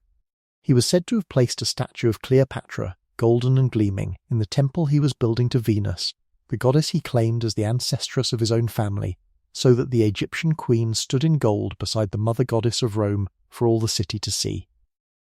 You can feel, can't you, the way the air in Rome must have tightened around all of this, the resentment gathering like weather, the muttering that Caesar had grown too great, too kingly, too much a man who did as he pleased, and that this proud foreign woman across the river was somehow part of what had gone wrong. Hold that gathering unease lightly. It is not going to fall on her tonight. But it is gathering. And then came the day that broke everything, and it came suddenly, the way the worst days do. On a spring morning in Rome, on the 15th of March in the year 44 before the Common Era, the day the Romans called the Ides of March, Julius Caesar walked into a meeting of the Senate, and a crowd of men he had trusted, senators, old comrades, men he had pardoned and favoured and raised up, closed around him with knives hidden in their robes, and they killed him. They stabbed him again and again, there on the Senate floor, until the most powerful man in the world lay dead at the foot of a statue in a spreading pool of his own blood, and all his power, all his plans, all the vast, careful structure he had built, was simply gone, in a few violent breaths, on an ordinary morning. And across the river, in the beautiful villa in the gardens, was Cleopatra. Feel, for just a moment, and then let it soften, how completely the ground moved under her that day. Everything she had built for 4 years rested on that one man. Her throne had his soldiers behind it. Her son's whole shining future rested on his being Caesar's son. And now, Caesar was dead, murdered, and worse than dead for her purposes, because when the will was read and the dust began to settle, it turned out that Caesar had not named her little Caesarion as his heir at all. He had named instead a great nephew, a cold and clever and sickly young man of 18 named Octavian, a boy almost no one in Rome had thought much about, and it was into this young stranger's hands, and not into her son's, that the dead man's name and fortune and terrible loyalty of his soldiers now passed. In a single stroke Cleopatra had lost her protector, her ally, the father of her child, and the whole foundation of the plan she had laid for the boy, and she found herself suddenly a foreign queen in a city coming apart into open war, watched by people who had always hated her and who now had far less reason than ever to keep her safe. And so she did the only wise thing there was to do. And she did it without any wasted grief, because grief was a thing she never in her life had the luxury to indulge for long. She left, quietly, carefully, weighing every road and every risk. She gathered her son and her household, and she went home, back across the sea to Egypt, out of the dangerous, murderous, unravelling heart of Rome, and back to the one place in all the world that was truly hers. She went home to think. Because the world had just been broken open again, and all the pieces were in the air, and Cleopatra, who had learned before she was 20 that the only ones who survive in such a world are the ones who see most clearly and move most surely, needed to be on her own ground, on her own throne, with her own hand on the grain and the gold, before she decided what to do next. The men who had killed Caesar, and the men who would avenge him, were about to tear the Roman world in two, and out of that tearing, sooner or later, one power would rise that Egypt would have to reckon with, and she meant to be ready, and watchful and quietly, patiently prepared when it came. But that reckoning, and the name of the man it would bring sailing toward her, and the golden barge that will carry us back at last to where this whole long story began, all of that belongs to the nights still ahead of us, and there is no need at all to reach for any of it now. For now it is enough, it is more than enough, to see her safely home. Let her be there, the Queen returned, standing at a high window of the palace by the sea in Alexandria, the great lighthouse throwing its slow beam out across the dark water, her small son asleep somewhere in the cool rooms behind her, the whole difficult world held quiet for one more night. The hardest fighting of her life is behind her, and the strangest and grandest part of it is still to come. And either way, there is nothing you need to do about any of it. Nothing to hold, nothing to keep. Let the lamp burn low. Let the river run on in the dark. And rest. So she came home to Egypt in the spring of that terrible year, back down the long sea road to Alexandria, back to the white palaces above the harbour and the smell of salt and cedar and the great lighthouse standing patient over the water. And she came home a different woman than the one who had gone up to Rome as Caesar's royal guest. Because the man who had lifted her onto the throne of her fathers and put a Roman legion at her back and given her a son was now a smear of blood on a marble floor 1,000 miles behind her, cut down by his own friends in the middle of a Senate meeting, and everything he had promised her went into the ground with him. She was perhaps 25 years old. She had a small boy of 3 who bore the name of the murdered man, and she had a kingdom that the whole hungry world still looked at the way a starving man looks at a loaf of bread, and she had, standing beside her on the throne in name at least, a younger brother, the last of her brothers, the boy they called Ptolemy, the 14th, who was by now around 14 or 15 years old, and beginning quietly to be a boy no longer, beginning to be old enough to be a problem. And you do not have to hold any of this tightly tonight, none of these names or dates or troubles, because we are only going to walk through them slowly, one soft step at a time, the way you might walk through a dim familiar house in the dark with your hand trailing along the wall, and there is nothing here you have to solve, and nowhere you have to be. And if your eyes are already growing heavy, that is entirely as it should be, and you may let them close. Because the story will go on being told in the low, warm dark, whether you are following every word or drifting, somewhere just beside it. Now we must speak, gently and without any relish for it at all, of the death of that last brother, because it is one of those small dark turns in this story that has hung over Cleopatra's memory for 2,000 years, and it deserves to be handled plainly and then set down. Not very long after she came home, within a matter of months, the boy Ptolemy the 14th died. He was young, and so far as anyone knew, he was healthy, and then he simply was not alive anymore, and he passed out of the world so quietly and so conveniently that almost no one who has ever looked at it has believed the timing was an accident. The ancient writers and nearly every historian since have set it down as a poisoning, and have pointed, without much hesitation, at his sister the queen, and it is very likely that they are right. It is an ugly thing to say about anyone, and yet in the family into which Cleopatra was born it was, we must remember, almost the ordinary weather of politics, for these Ptolemies had been murdering their brothers and their sisters and their mothers and their children for 200 years, poisoning and strangling and drowning one another with a kind of tidy dynastic regularity, and Cleopatra had watched her own father drive out and destroy her own elder sister, and she had already, in this very story, seen one brother drown in the Nile with an army at his back, and so when the last of her brothers died at the useful moment, we should not imagine some great Gothic scene of horror. We should imagine, instead, a tired and clear-eyed young woman doing the cold sum that a Ptolemy was raised from the cradle to do,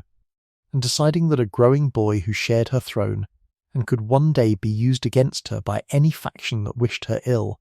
was a danger she did not need to keep alive, and quietly removing him, the way you might close and lock a door against a draught. It is not a thing to admire, it is only a thing to understand. And with it done, the last person in the world who could stand beside her as an equal on that throne was gone. For in his place she raised up, as her new co-ruler, the only partner she would ever truly want, which is to say a small child who could not possibly threaten her, her own son, the boy Caesarion, whose long solemn name meant Ptolemy Caesar, the little Caesar, and she had him proclaimed king alongside her, a 3-year-old on a throne, King Ptolemy XV, so that the coins and the inscriptions and the temple carvings would now show the mother and the tiny son ruling Egypt together. And you can see, if you hold it up to the light, exactly what a shrewd and beautiful arrangement this was. Because a co-ruler who is 3 years old cannot plot, cannot marry a rival faction, cannot be pushed forward by ambitious men as a stick to beat you with, cannot do anything at all except be small and be loved and be shown to the crowds, and so Cleopatra, by pairing herself with her own baby, had made herself in every real and practical sense the sole monarch of Egypt, the single hand on the whole kingdom, which is what she had been fighting and scheming and risking her life to become since she was a girl of 18 fleeing into the desert. She had arrived. There was no brother beside her now, no husband, no guardian, no faction with a rival prince in its pocket, only Cleopatra and the child who was hers. And Egypt lay in her 2 hands, the oldest kingdom in the world, its grain and its gold and its ancient patient people, all of it hers to steer, and she was not yet 30. But a queen does not rule in a quiet room with the door shut. She rules in the middle of the world's weather, and the weather in these years was as wild and murderous as it had ever been, for the killing of Julius Caesar had not settled Rome, it had blown Rome apart.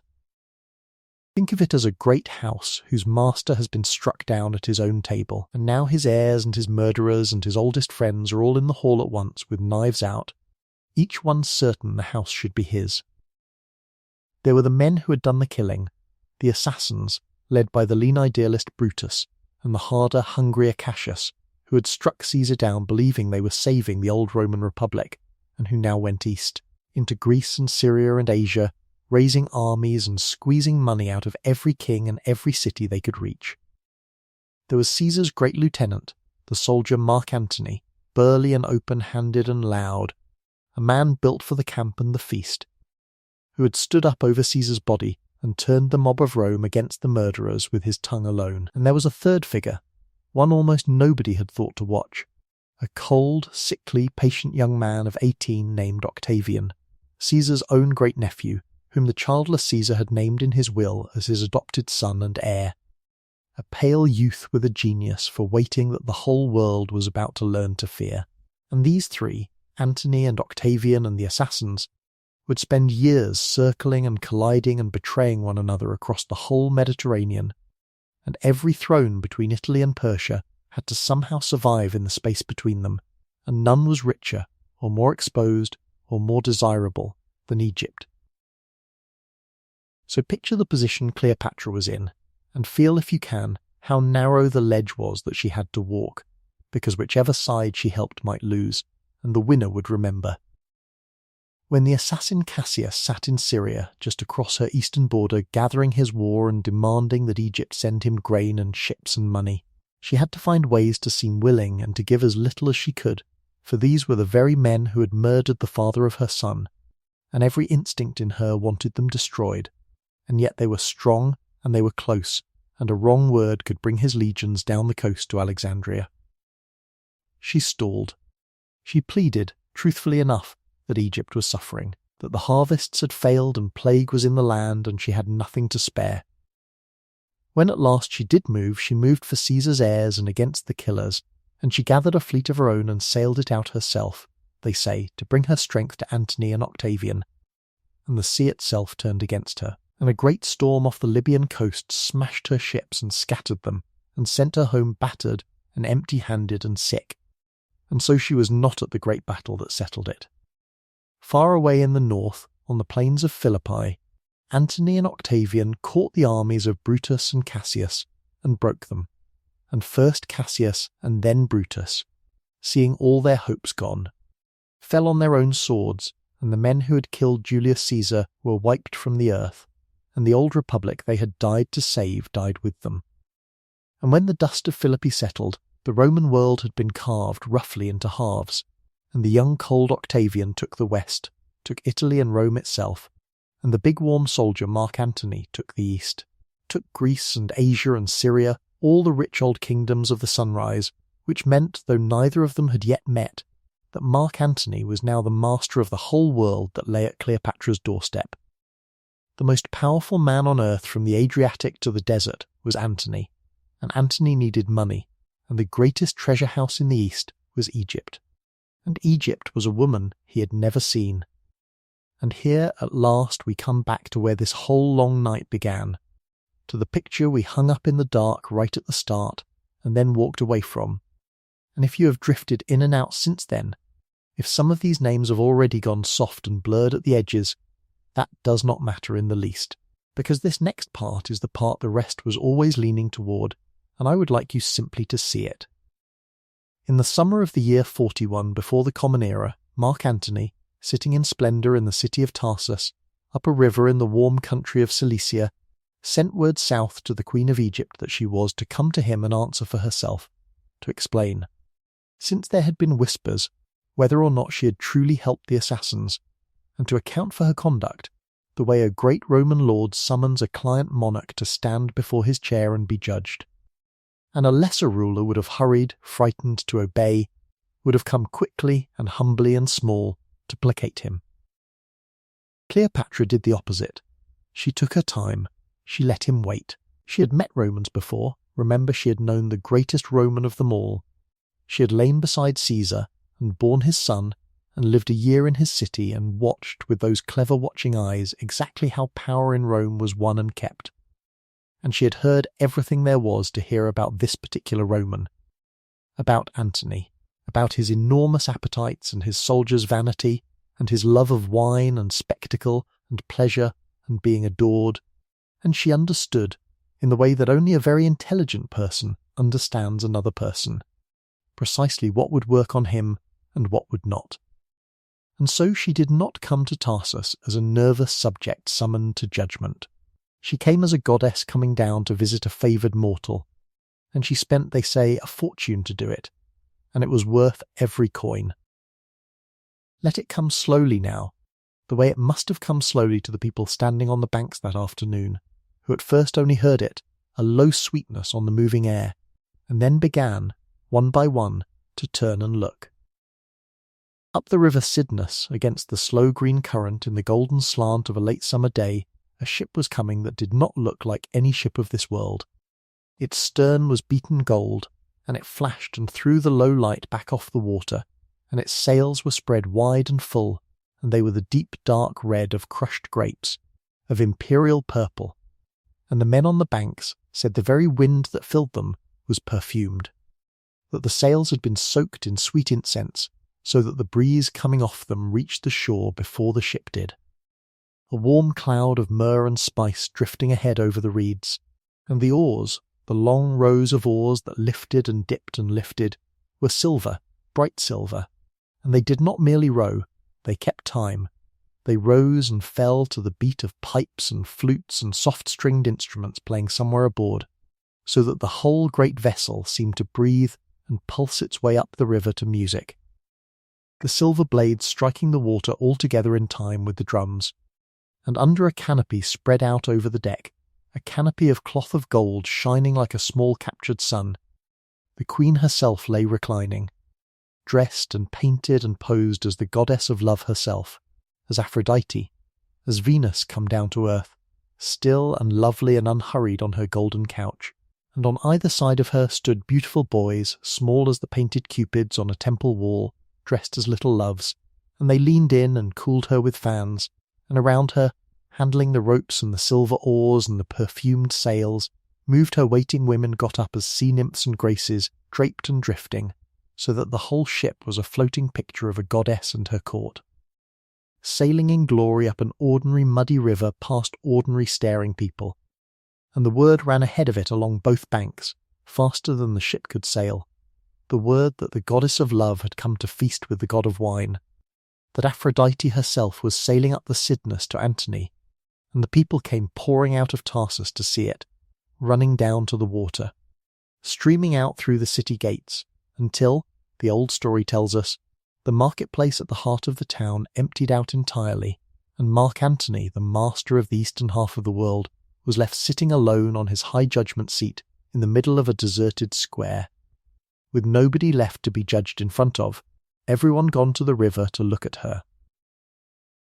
And you must let yourself smile at that, softly, in the dark, because that is the whole of Cleopatra in one image. That is the mind of the woman laid bare,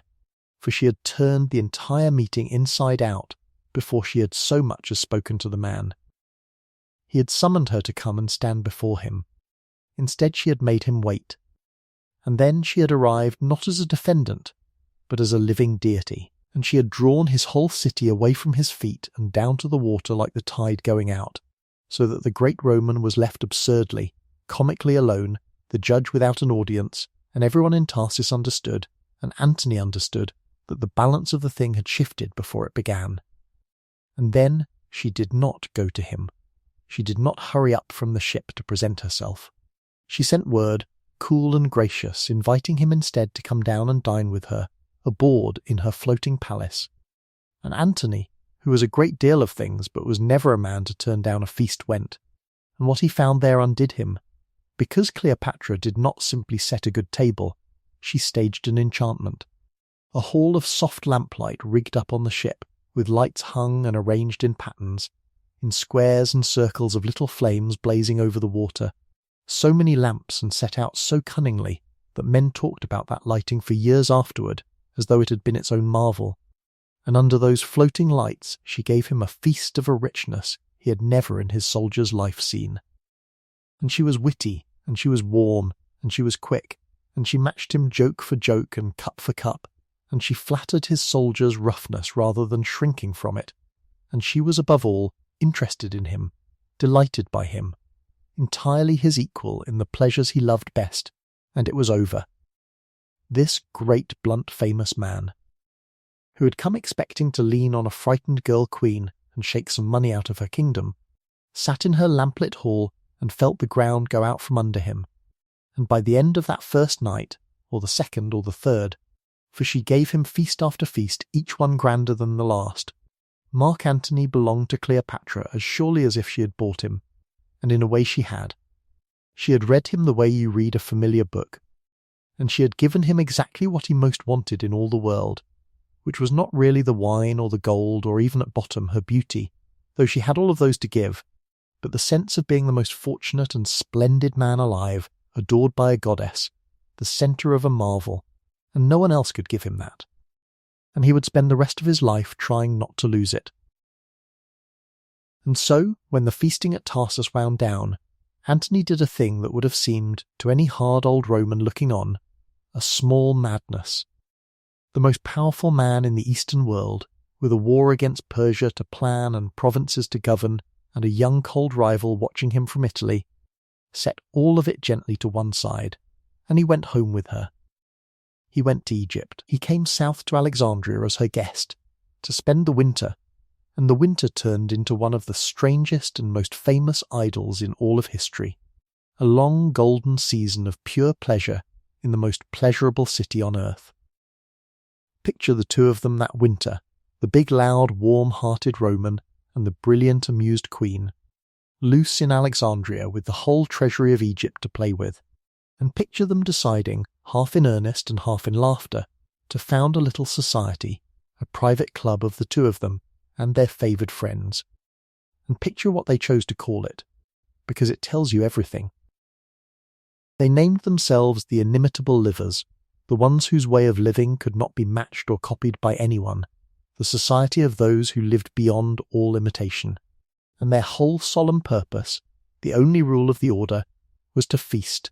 to devise between them ever more extravagant and delicious and outrageous pleasures, night after night, each evening's banquet trying to outdo the last. There is an old story, and it may even be true, of a Greek medical student in Alexandria that winter, who got himself taken down into the royal kitchens, and saw 8 whole wild boars being roasted at once, and asked, naturally, how many hundreds of guests were expected, and was told no, the company at table would be about 12, but everything had to be served at the very peak of perfection, and since no one could say to the minute when Antony would call for his dinner, whether now or in an hour or after another cup, the cooks kept many whole feasts going at every stage of roasting at once, so that at whatever moment he clapped his hands a perfect meal would be ready, and the other 7 boars, and their kitchens full of brothers, were simply thrown away. That was the winter. That was the scale of it. They roamed the city together in disguise at night, if the stories are to be believed, the queen and the triumvir dressed as ordinary people, knocking on doors and teasing the citizens and getting into scrapes in the dark streets like a pair of overgrown children, and they gambled and they hunted and they drank and they talked until dawn, and the money ran like the Nile, and for one whole winter 2 of the most capable people in the world put their whole genius into the single art of enjoying themselves. And it is easy, and it has always been easy, for the stern voice in the back of the mind to cluck at all this, to see only a great soldier gone soft, and a scheming woman spending him like water, and that stern voice is not entirely wrong, and we will hear the cost of it before this story is done. But hold, just for tonight, a gentler thought beside it,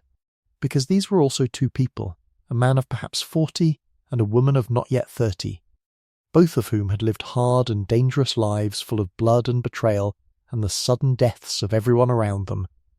and both of whom knew, better than most, how quickly the knife comes, and how little time anyone truly has. And for one winter, in a warm, bright city by the sea, they were happy, genuinely and completely happy, in each other's company, and there is something in that no ledger can quite scold away. And for Cleopatra it was never only pleasure, of course, never only that,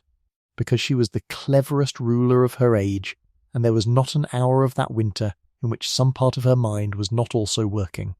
seeing that the man she had bound to her couch was the man who now held the power of Rome over the entire East,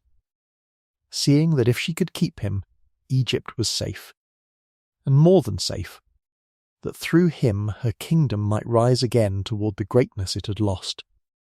that the loaf the starving world kept eyeing might at last have a Roman sword standing guard over it, and that sword her own. Love and statecraft were in Cleopatra never 2 different things but one single thing, braided so tightly together that not even she perhaps could have pulled them apart, and both of them, the love and the calculation, were entirely real. But no idol lasts, and the world that Antony had set aside did not set itself aside in return, and even through that long warm winter the news kept coming across the sea, worse and worse, and it would not be ignored. Away in the north the Persians, the Parthians, Rome's great enemy in the east, had come pouring over the border into Syria and were overrunning the very provinces Antony was supposed to be guarding. And away in Italy things were worse still, for Antony's own wife, a fierce and formidable Roman woman named Fulvia, together with his brother, had gone to actual war against the young Octavian while Antony lay feasting in Egypt, and had been beaten, and the whole delicate balance between the two masters of the world was cracking, and letters were arriving begging and demanding that Antony rouse himself and come back and be a Roman again before he lost everything he had. And at last, in the early spring, he could no longer pretend not to hear it. He tore himself up out of Alexandria, out of the feasting and the lamplight and the queen's warm rooms, and he sailed away north to deal with his ruined affairs, to face the Parthians, and to reckon with Octavian and with the wreckage his wife had made, and he left Cleopatra behind him in Egypt. And he left her carrying his children, for she was, when he sailed, already with child, and in the months after he had gone, in the palace above the harbour where she had brought her first baby into the world for Caesar, she bore Antony not one child but two, a boy and a girl, twins, and she gave them names that were themselves a kind of quiet announcement of how high her hopes had climbed. For she named the boy Alexander Helios, Alexander the sun, and she named the girl Cleopatra Selene, Cleopatra the moon, the sun and the moon, as though these were not merely two more royal infants but the beginning of something cosmic, two little heavenly bodies born to a living goddess, meant one day to shine over an empire of the East. But that empire, and the dizzying heights it would climb to, and the crown of crowns, and the great gathering where their mother would stand robed as a goddess and hand out kingdoms to her children as though they were sweets, all of that still lay ahead, in years not yet come. For now there was only this. There was a queen alone again in Alexandria, with 3 small children and a kingdom in her steady hands, and away over the northern sea there was a Roman who had gone back to his Roman life, back to his wars and his rivals, and soon enough to another marriage that would test everything. And between the two of them lay a wide and quiet stretch of open water and open time. The whole thing suspended, unfinished, waiting, the way we left that great soldier suspended in the grass so many hours ago, the way a held breath waits to be let go. He had gone. She remained. And whether he would ever truly come back to her, and what it would cost them both if he did, is the story that is waiting for us just a little further on, and there is no need to reach for it yet. No need at all, because it will still be here, patient and unhurried in the low warm dark, whenever you are ready, and you may rest now, and let the lamp burn down, while the Queen keeps her long watch over the harbour and the sea stays calm. And so the winter of pleasure ended the way all winters end, quietly and without anyone quite deciding it, and Antony went back to the wide grey business of the Roman world, and Cleopatra stayed behind in Alexandria with the 2 small new lives she had made, the boy and the girl, the sun-child and the moon-child. And for a long while the story simply holds its breath again, the way it held its breath on the river Cydnus, because now there is a great deal of waiting to be done. And waiting, tonight, is a thing we can do slowly, without any strain at all. Let the lamp stay low. There is nothing in this next stretch you need to hurry toward. The Queen is home in her palace by the harbour, the lighthouse is turning its slow fire out across the sea,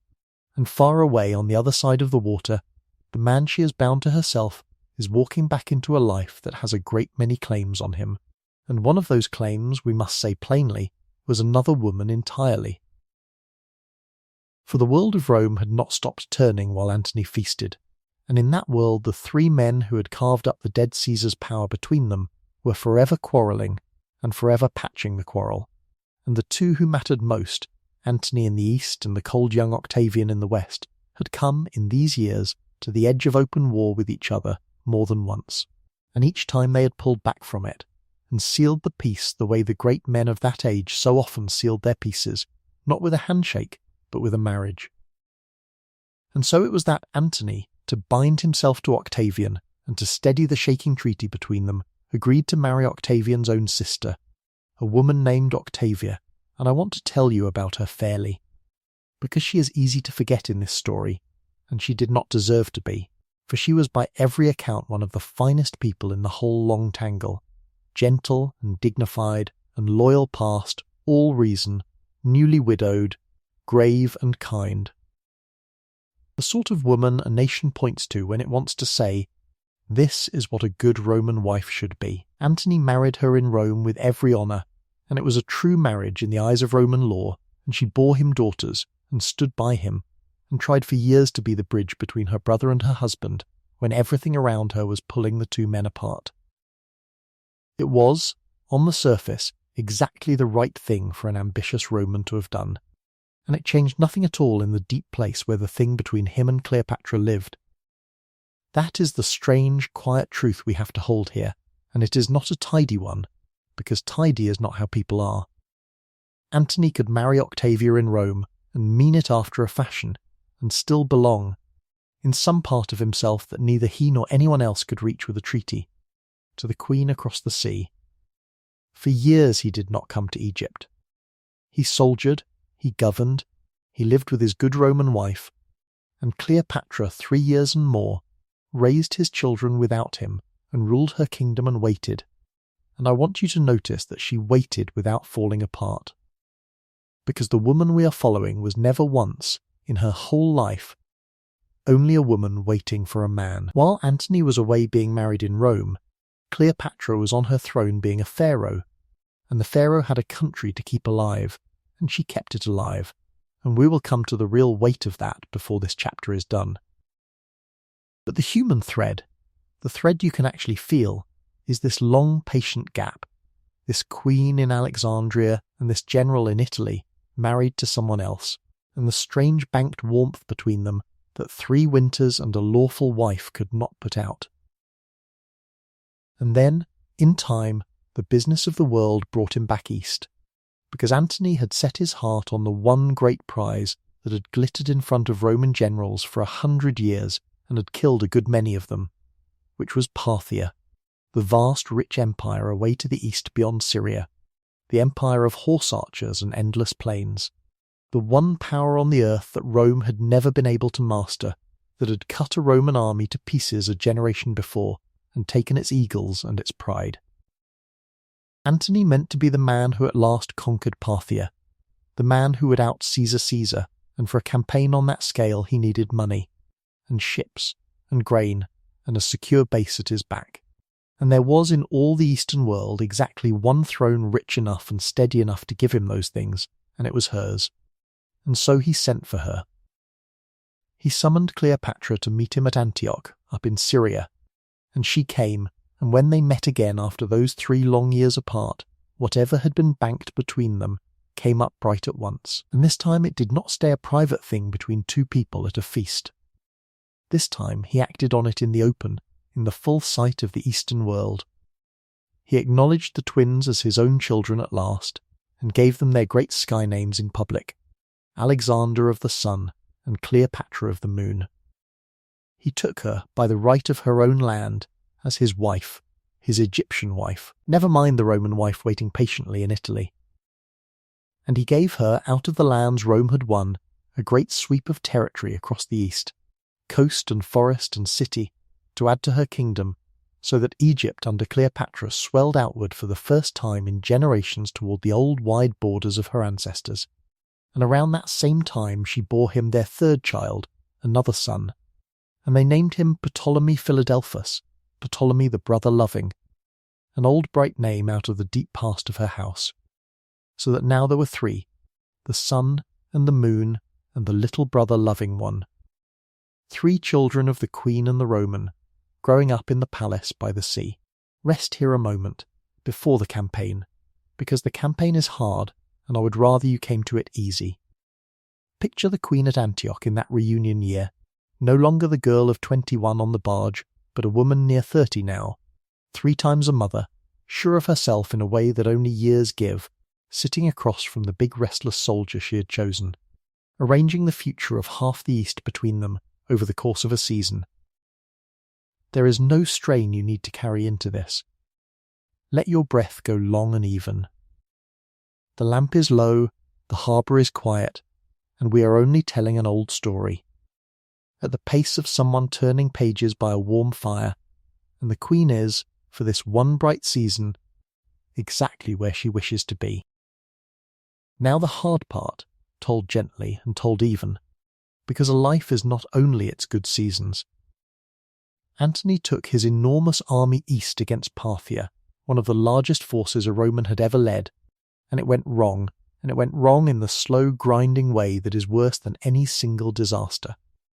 He drove too far, too fast, into that endless country. His siege train, the great engines and the baggage that a Roman army needed to break down walls, was strung out behind him on the roads and was cut off and destroyed. And without it he could not take the fortresses he had to take, and the season turned against him, and the Parthian horsemen would not stand and fight him the honest way he wanted, but hung on his flanks like wasps, and shot, and wheeled away, and came back and shot again, day upon day, as he tried to pull his huge army back out of the trap it had walked into. It became one of the longest and most terrible retreats in all of Rome's long history of retreats, a march of many weeks through cold and hunger and constant harrying, and Antony, whatever his faults, and he had a shelf of them, was never braver or better than he was in that ruin, sharing the men's hardship, weeping over the dying, holding the broken column together by the sheer force of being loved, and he brought a great part of his army out alive, which was itself a kind of dark achievement, but a great part of it he did not bring out. Tens of thousands dead in the passes and the plains. The whole grand dream of conquering Parthia dead with them, and the man who staggered back down into Syria at the end of that year was not the conqueror who had gone up. He was beaten and shaken, and short of everything, camped on the coast with the wreck of his hopes and the remnant of his army, cold and hungry and waiting on the shore. Waiting once again for her. And here is one of the moments I most want you to hold on to in this whole chapter, because it is the moment that shows you what the thing between these two actually was, underneath all the later slander that turned her into nothing but a snare. When Antony was down, when he was broken and poor and beaten in the eyes of the world, when there was nothing glorious left to be got from standing near him, Cleopatra came. She loaded her ships with what a starving army needs, with food and clothing and pay for the soldiers, with the plain heavy unromantic cargo that keeps men alive through a winter, and she sailed north to that cold shore herself, and she resupplied his ruined legions, and she steadied him. And she did not do it because he was winning. Because he was not winning, he was as low as he had ever been. Whatever else you decide about Cleopatra by the end of these nights, set that beside the legend and let it argue with it, for the enchantress of the Roman stories would have cut her losses and let the beaten man sink, and the woman in the actual record went to him when he was beaten and carried him through. There was calculation in it, of course there was. She was a queen and he was her kingdom's shield, and the two of them, the queen and the general, needed each other now more than ever, more than love, in the plain arithmetic of survival. But calculation and loyalty are not enemies, and both were on those supply ships, and the man on that cold shore knew it. So they came through the disaster together, and drew closer in it, the way people do who have stood in the same cold, and it is out of the far side of that hard year that the great, dangerous, dazzling thing rises, the thing this whole chapter has been climbing toward,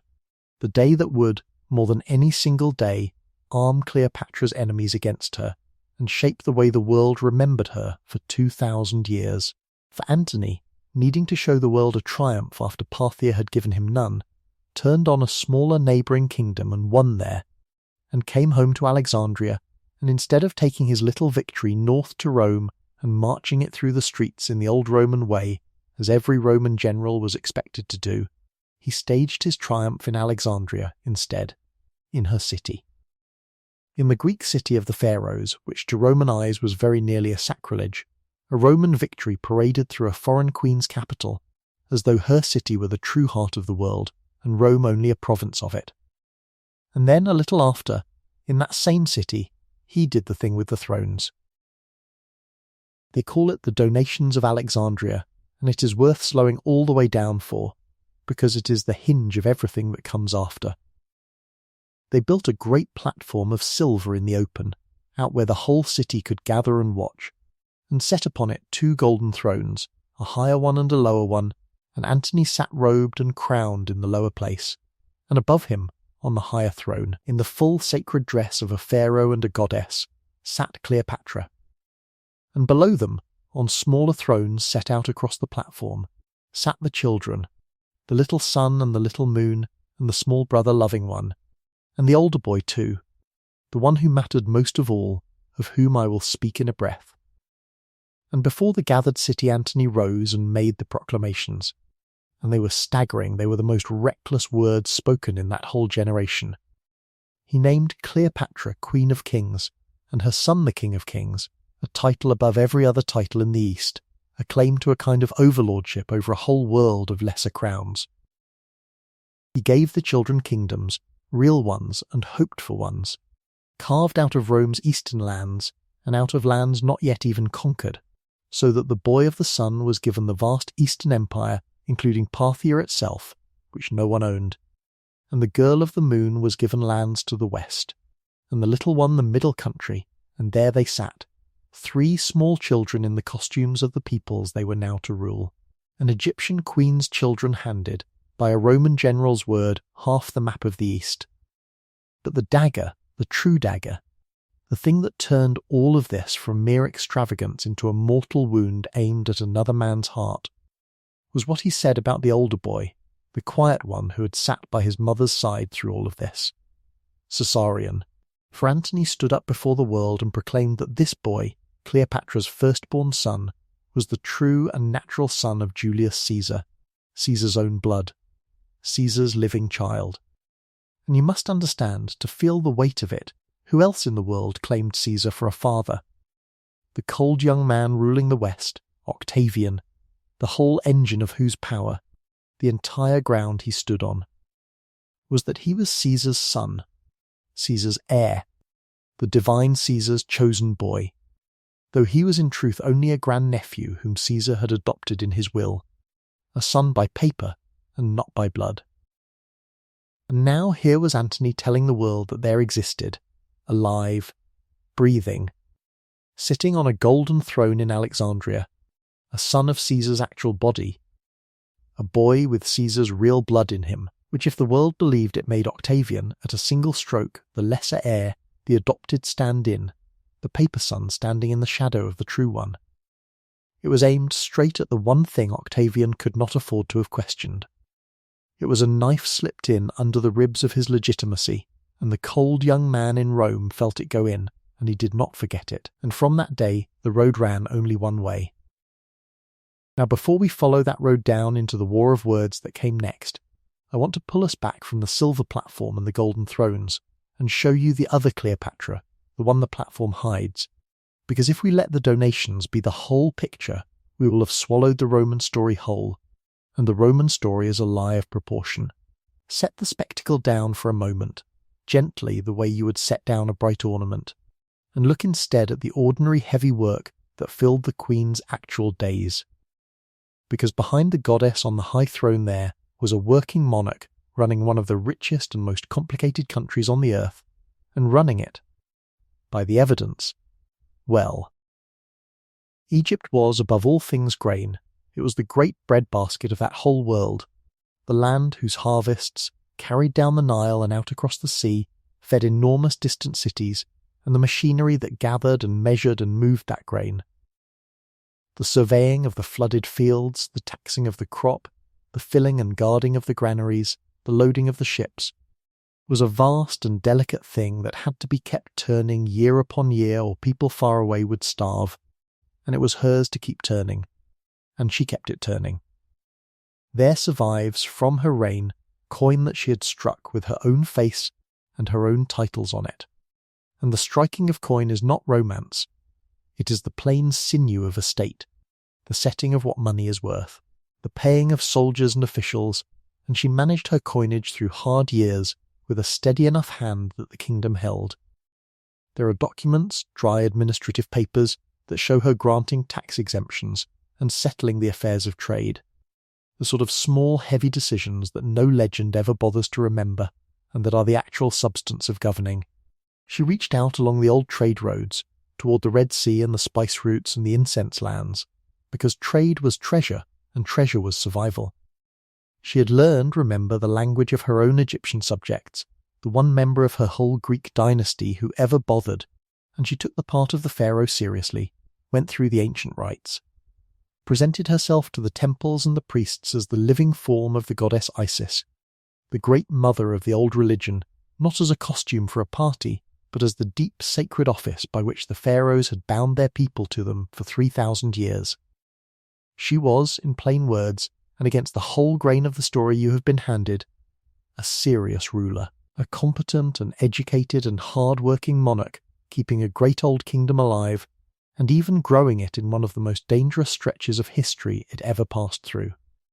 The seductress of the Roman poems, the perfumed snare, the woman who was nothing but a body and a lure, is a thing that was built later, deliberately, by men who needed her to be that. The woman who actually sat on that throne, balanced grain and coin and temple and trade and army and 3 children and a Roman general, and did it, on the whole, shrewdly, for more than 20 years. Hold both of those if you can as you drift, the goddess on the silver platform and the queen at the account books, because the truth of her is in the space between them, and it is a far more interesting truth than the legend, and far kinder to sleep beside. But truth, as she was about to learn, does not win wars, and words do, and away in the west a war of words was already rising against her that no ledger could answer, for Octavian was, whatever else he was, and he was a great deal, one of the most gifted masters of persuasion who ever lived, a man who understood that you defeat your enemy first in the minds of the people who will have to fight him, and he set about defeating Antony and Cleopatra in the Roman mind years before a single ship was launched. He could not, at first, simply declare war on Antony, because Antony was a Roman, a colleague, a man with a great following and a legal share of power, and a war between 2 Romans was a civil war, the very thing that had torn the state apart within living memory and that everyone dreaded above all else. So Octavian did something cleverer and colder. He made the enemy not Antony, but her. He took every true thing about the donations, the foreign city, the golden thrones, the goddess queen, the children-handed kingdoms, and he wrapped it in every fear a Roman had ever carried, and he told Rome a story. And the story was this: that a great Roman soldier had been ensnared and unmanned by a wicked foreign sorceress from the corrupt and luxurious East, that she had drugged him and enchanted him and bent him to her will, that she meant to use him to destroy the Republic itself and set herself upon a throne over Rome, that she was heard to swear, as her dearest oath, that one day she would give judgment on the sacred hill of Rome, that this painted Eastern queen with her eunuchs and her strange gods and her incest and her poisons was coming to put out the light of Roman liberty and rule them all as slaves. It was almost none of it fair and almost all of it useful, and it worked. It worked beautifully. Because it let a Roman hate the enemy without the shame of hating a fellow Roman, it turned a squalid contest for power between 2 men into a noble crusade of West against East, of manly Roman virtue against Oriental corruption, of the Republic against the witch, and by the time Octavian was done a great part of Rome had come to see the coming struggle exactly as he wished them to see it, not as Octavian against Antony, but as Rome against Cleopatra. And Antony, far away, played into every line of it, because he would not leave her, and every year he stayed in the East among the golden thrones was another year that made the story look true, and at last he did the thing that broke the last restraint, for word came to Rome that Antony had formally put aside Octavia. The good grave Roman wife, the sister of Octavian himself, sent her away, divorced her for the sake of the foreign queen, and that public insult to his sister gave Octavian both the fury and the excuse he had been waiting for. But even then he needed something more, something to lay before the Roman people that would turn their unease into rage, and he found it, or made it, in an act so bold and so lawless that it startled even his own supporters. There was a place in Rome, sacred and inviolable, where the Vestal virgins kept the wills of great men in trust, sealed, private, not to be touched, the last most personal wishes of a citizen, protected by religion itself. And Antony had lodged his will there,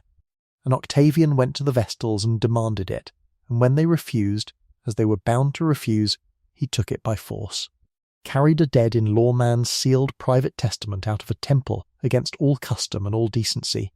and opened it and read it aloud to the Senate. Whether what he read was truly in it, or truly all of it, we cannot now know, for we have only his account of what the will contained, and he had every reason to shade it. But what he told Rome the will said was ruinous. He said that Antony in his own last testament confirmed the donations, acknowledged Caesarion as Caesar's true son, left great bequests to his children by the foreign queen, and, worst of all to Roman ears, that Antony directed that when he died his body was to be carried out of Rome and given to Cleopatra and buried beside her in Alexandria, in her city, in the east, among her gods. And whatever the truth of the document, the effect of the reading was total, because here, it seemed, out of the man's own sealed will, was the proof of everything Octavian had been saying for years, that Antony was no longer a Roman at heart at all, that he had given himself body and soul to Egypt and the queen, that he wished even his bones to lie in her country and not in his own, and the Senate and the people who heard it were carried, at last, all the way over into anger, and the ground was ready, and the long, slow, patient work of turning a nation against a woman was done. And so, as this chapter closes, everything stands poised on the very edge, the last still moment before the sword comes down, and it is a good place to leave us for tonight, gently, on that trembling edge, because the actual war is a thing for the next long while and there is no need to march into it now. Let me set the pieces down softly for you, one by one, so you can rest with them. In the west, the cold young Octavian, master of Italy, master of the Roman story, his knife work with the will and the words all finished, at last has what he wanted. The Senate behind him, the people roused, and the legal cover to strike, and he prepares to declare war not on his rival Antony, whom he still cannot quite call an enemy out loud, but pointedly, deliberately, on the foreign queen, on Cleopatra, on her alone. In the east, in the palace by the turning lighthouse, the Queen of Kings and her Roman general gather their fleets and their allies and their treasure, and steel themselves for the reckoning they have long seen coming, the two of them together. As they have faced every hard thing together, the queen who fed his broken army on a cold shore, and the general who put his bones in her keeping. The golden thrones still stand, the three children sleep in the palace, the grain ships still come down the great river. And out beyond the harbour the sea is dark and wide and waiting, and on the far side of it a nation has been taught to hate her, and the ships are being counted, and the war that will end the oldest line of kings on the earth has not yet begun, but it is coming, and everyone on both shores can feel it coming, the way you feel weather change in the night. Hold them all there, gently, on that last quiet edge. There is no hurry to cross it. We will cross it together, slowly, when we are ready, and not before. And so the war came at last, but it came as so many of the cruelest things in her life came, dressed in a careful and deliberate lie. For when Octavian at last had what he wanted, when the will was read and the Senate was frightened and the mood of Rome had curdled into something he could use, he did not declare war on Mark Antony. He was far too clever for that. To declare war on Antony would have been to admit the truth, which was that this was a Roman quarrel, one great Roman against another, a civil war like the ones that had drenched the world in Roman blood for the better part of a century, and the people of Italy were sick to the marrow of civil war and would not easily be roused to another. So Octavian looked at the whole enormous board of the world, and he found on it the one piece he could safely hate out loud, and he declared war, with great solemn ceremony, not on the Roman consul and general who commanded half the legions of the earth, but on a woman, on the Queen of Egypt, on Cleopatra alone. There was an old and half-forgotten rite in Rome for the declaring of a foreign war, a college of priests called the Fetiales, and Octavian had it dug up out of the dust of the ancestors and performed, and he himself went out to a field by the temple of the war goddess and hurled a spear into a little plot of ground that had been solemnly declared to be enemy soil, foreign soil, the soil of Egypt, and in that one theatrical throw he turned the whole thing inside out. It was no longer Roman against Roman. It was Rome herself, sober and virtuous and wronged, rising up against a foreign queen, an Eastern sorceress, a painted foreigner who had bewitched a good Roman son and meant to rule the Tiber from the Nile. Antony was not named. Antony was merely, in this telling, the poor besotted instrument of her, a man to be pitied and reclaimed. A good sword that a wicked hand had turned. And you can see, if you hold it quietly in your mind for a moment, how perfect and how poisonous a piece of work it was, because it left Antony nowhere to stand. If he fought as the queen's creature, exactly as the propaganda said. And it left Cleopatra as the sole named enemy of the Roman people, a thing no foreign monarch had been made in living memory, the whole vast machinery of the Republic aimed now at her single crowned head. They did not wait quietly to be attacked. Through that year the two of them gathered a force such as the Eastern world had not seen assembled in a very long time, and moved it west, across the sea, to the coast of Greece, to be ready, because if the blow was coming it would come across the water, and they meant to meet it there rather than let it reach the shore of Egypt. Think of the size of what they brought.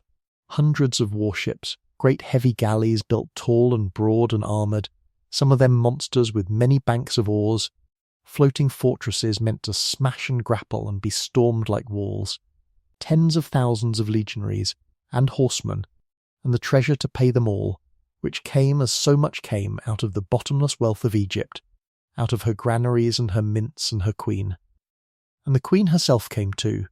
which was in the end perhaps the deepest of all their troubles, not because she was not capable, for she was more capable than most of the men around her, but because her presence was the one thing that made the lie about her true, in the eyes of Antony's own Romans. His officers, hard men who had followed him through a dozen campaigns, could stomach a good deal, but they could not easily stomach taking their orders in a war for Rome from a foreign queen sitting in the council of a Roman general, and quietly.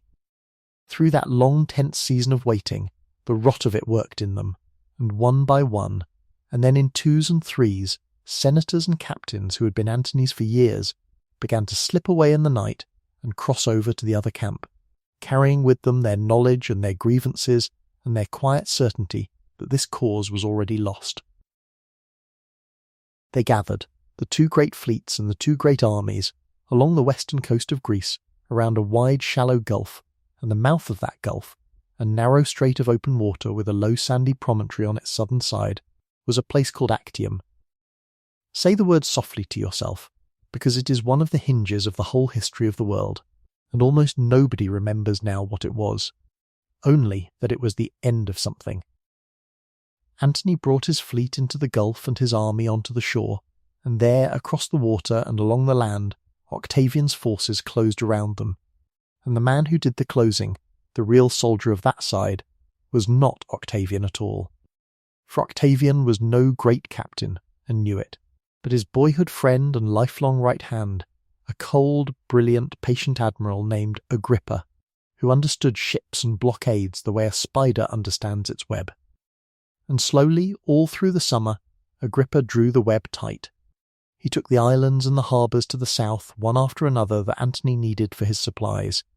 He cut the sea lanes, he starved the gulf, and inside the trap the great host of Antony and Cleopatra began, without a single battle being fought, to die. The camp sat in the marshy summer heat by the water, and the fever came up out of the marshes, malaria and dysentery and the sicknesses of crowded stagnant places, and the food ran short as Agrippa's grip tightened, and the rowers, the tens of thousands of men needed to move those enormous ships, began to sicken and thin and die, so that ship after ship no longer had hands enough to pull its oars. Morale rotted with the men. The desertions that had begun as a trickle became a steady bleeding away, and there in the councils under the canvas, the two of them faced the bitterest kind of choice, the choice of the trapped, which is never between good and bad, but only between one loss and another, and it seems that in the end they settled on a plan that was not a plan to win, for winning was no longer on the table, but a plan to save what could be saved, to break out, to punch a hole through the blockading fleet, and get the best of the ships and the war chest and the queen out through the gap and away south home to Egypt, to fight again another year from behind the walls of Alexandria with the treasure intact. The day of it was early in September, in the year 31 before the Common Era, and if you had stood on the shore that morning, you would have seen a sight to stop the breath. The two fleets coming out to face each other across the mouth of the Gulf under a hard blue sky, hundreds of ships. The tall, heavy galleys of Antony wallowing out on the swell with the sun on their bronze, and against them the lighter, quicker, better-manned vessels of Agrippa waiting in the deep water. And then, for a long time, almost nothing happened. This is the strange truth of Actium, this famous battle that ended a world. For hours it was mostly a waiting, a stalemate.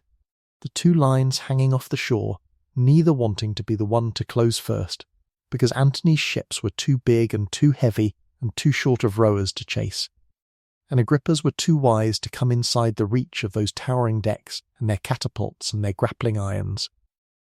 So they drifted and edged and jockeyed in the morning glare, the water bright and the oars dipping and lifting, and you could almost have thought, watching from the hills, that no battle would come at all. It was only past midday, when the wind came up off the sea as it did on that coast each afternoon, a steady breeze out of the northwest, that the lines at last began to grind together on the northern wing, ship crunching into ship. The archers and slingers loosing, the great stones flung from the wooden towers, men fighting deck to deck across the narrowing water as if they fought on land, and the smoke of fire arrows beginning to climb here and there where a sail caught. And it was hard,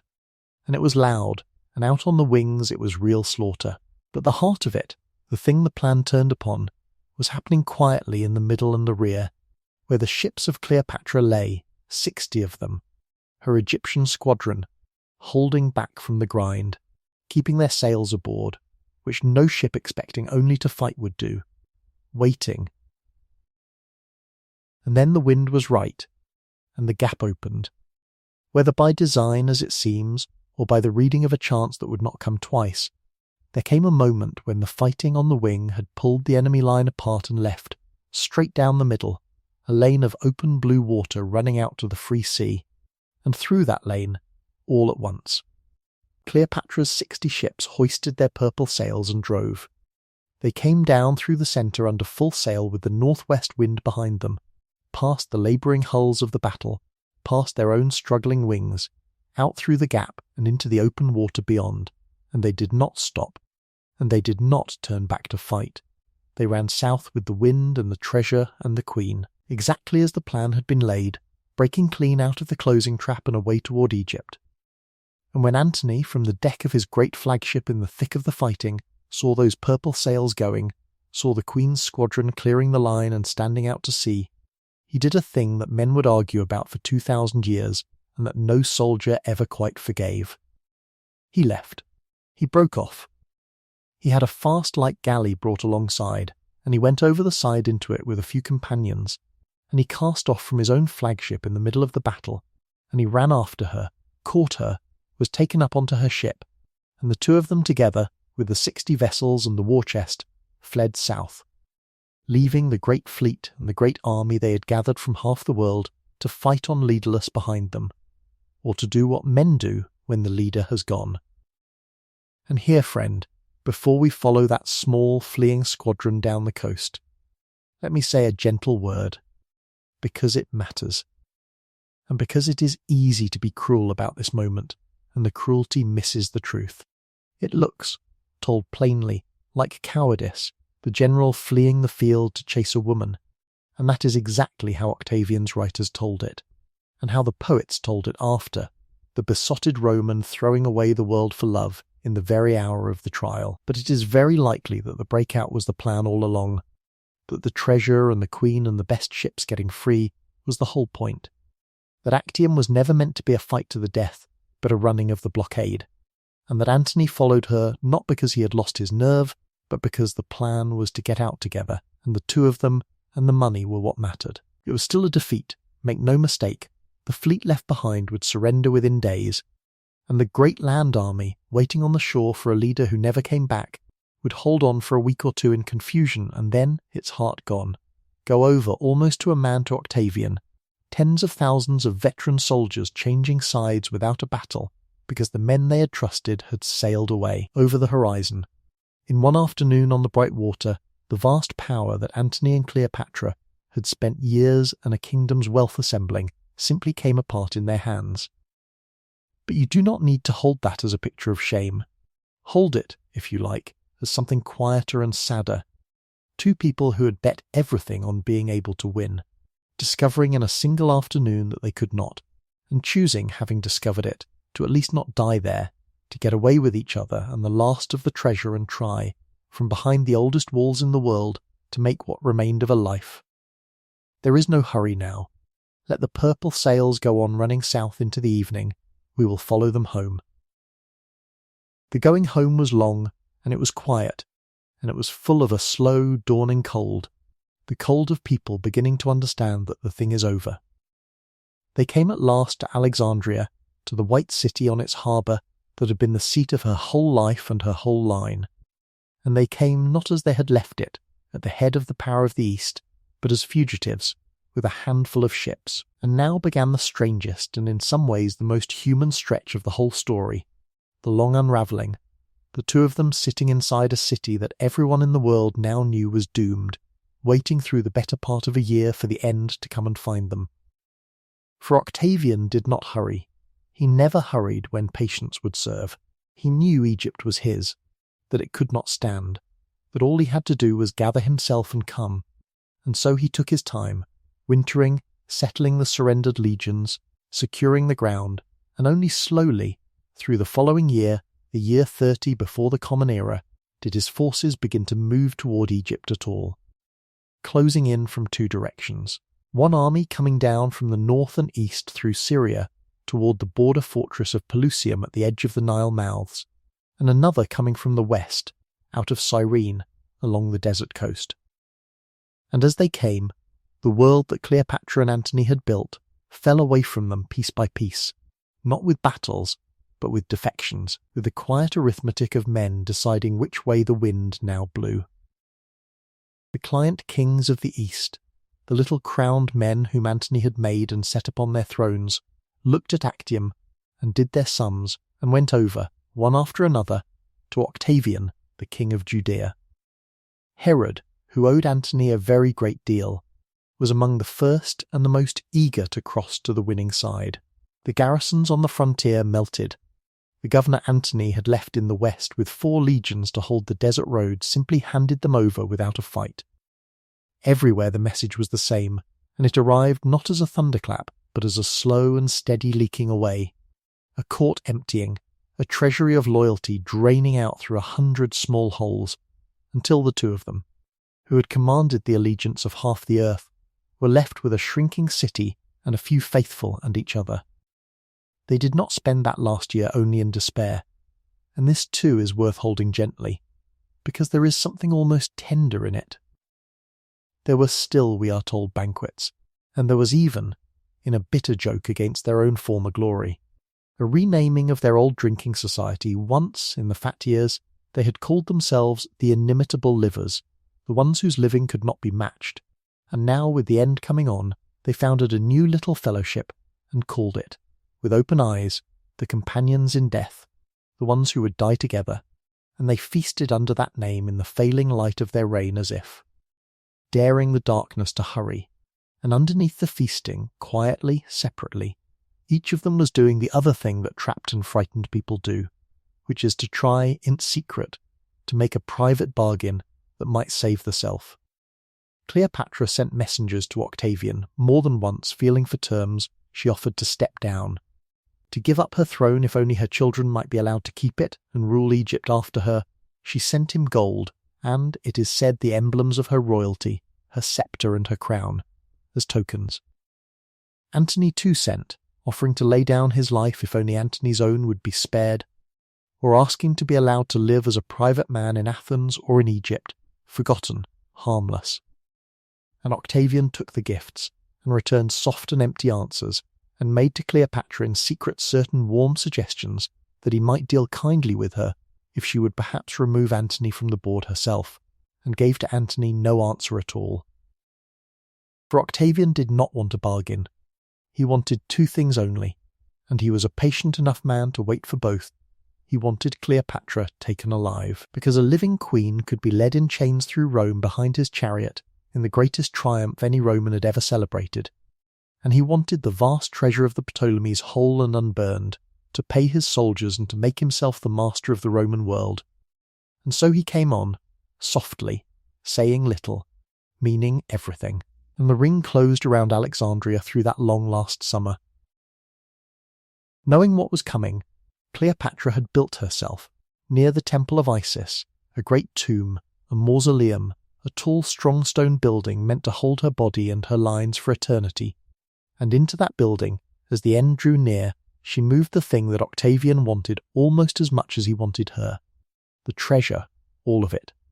The gold and the silver and the pearls and the ebony and the ivory and the spices, heaped up in the high stone chambers, and with it, we are told, a great mass of kindling and flax and tow, so that if she chose she could put a torch to the whole of it and deny him in an hour the wealth he had marched so far to seize.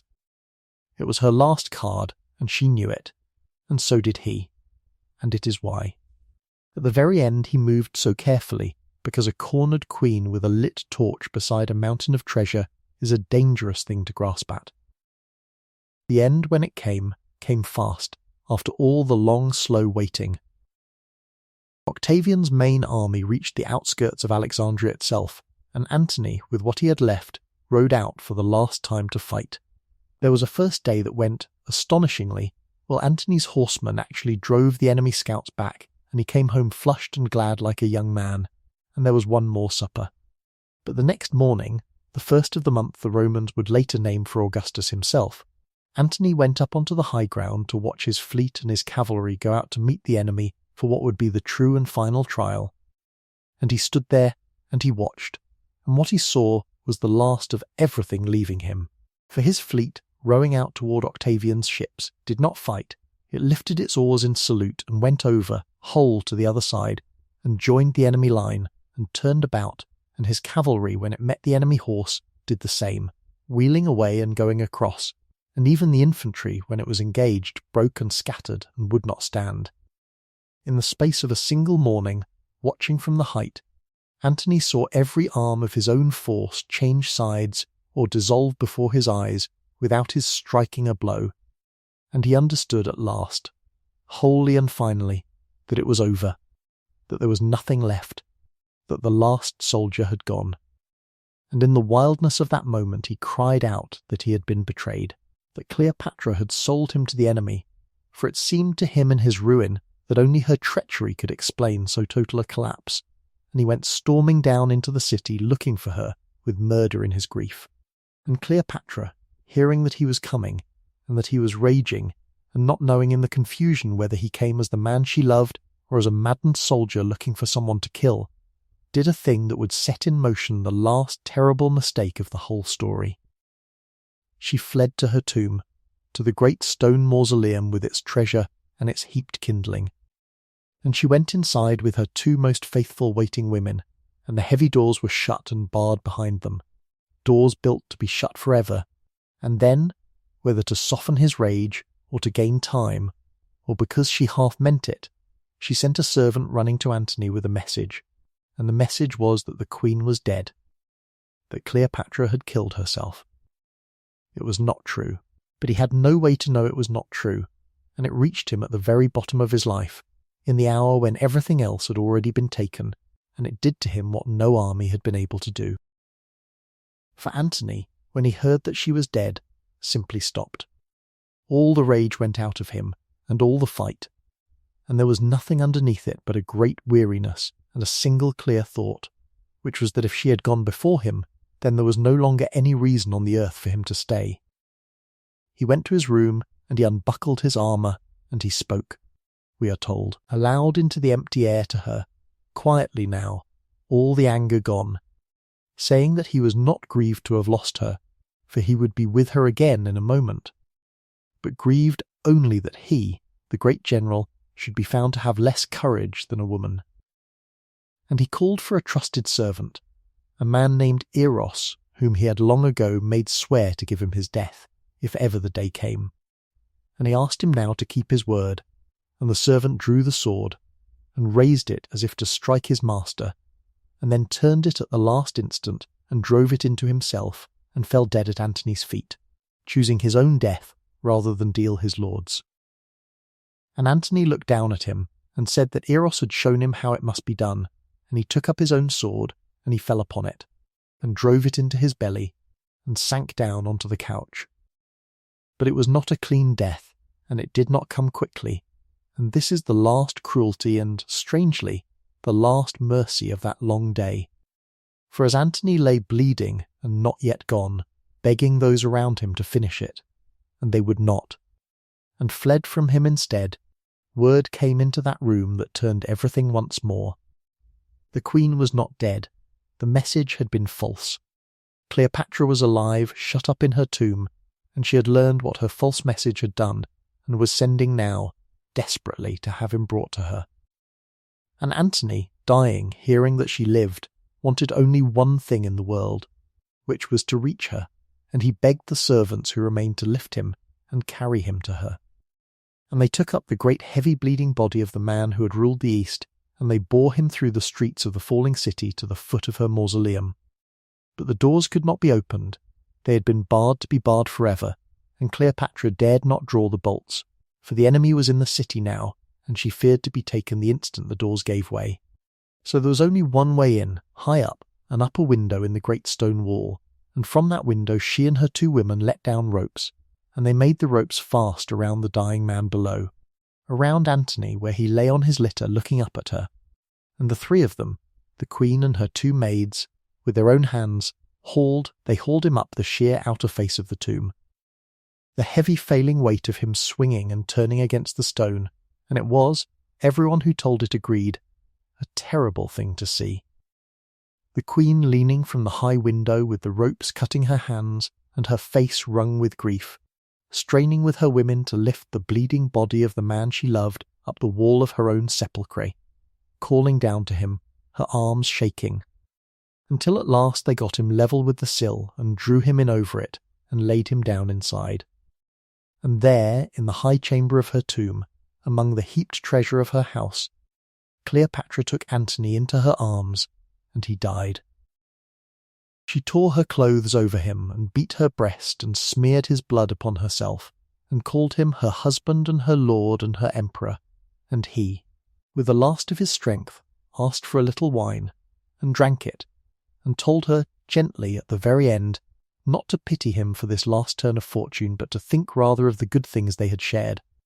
For he had been the most famous and the most powerful of men, and was not now unmanned in his fall, being a Roman, by a Roman overcome. And then he was gone,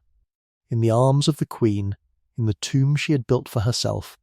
in the city that was even then filling up with the soldiers of the man who had beaten them both.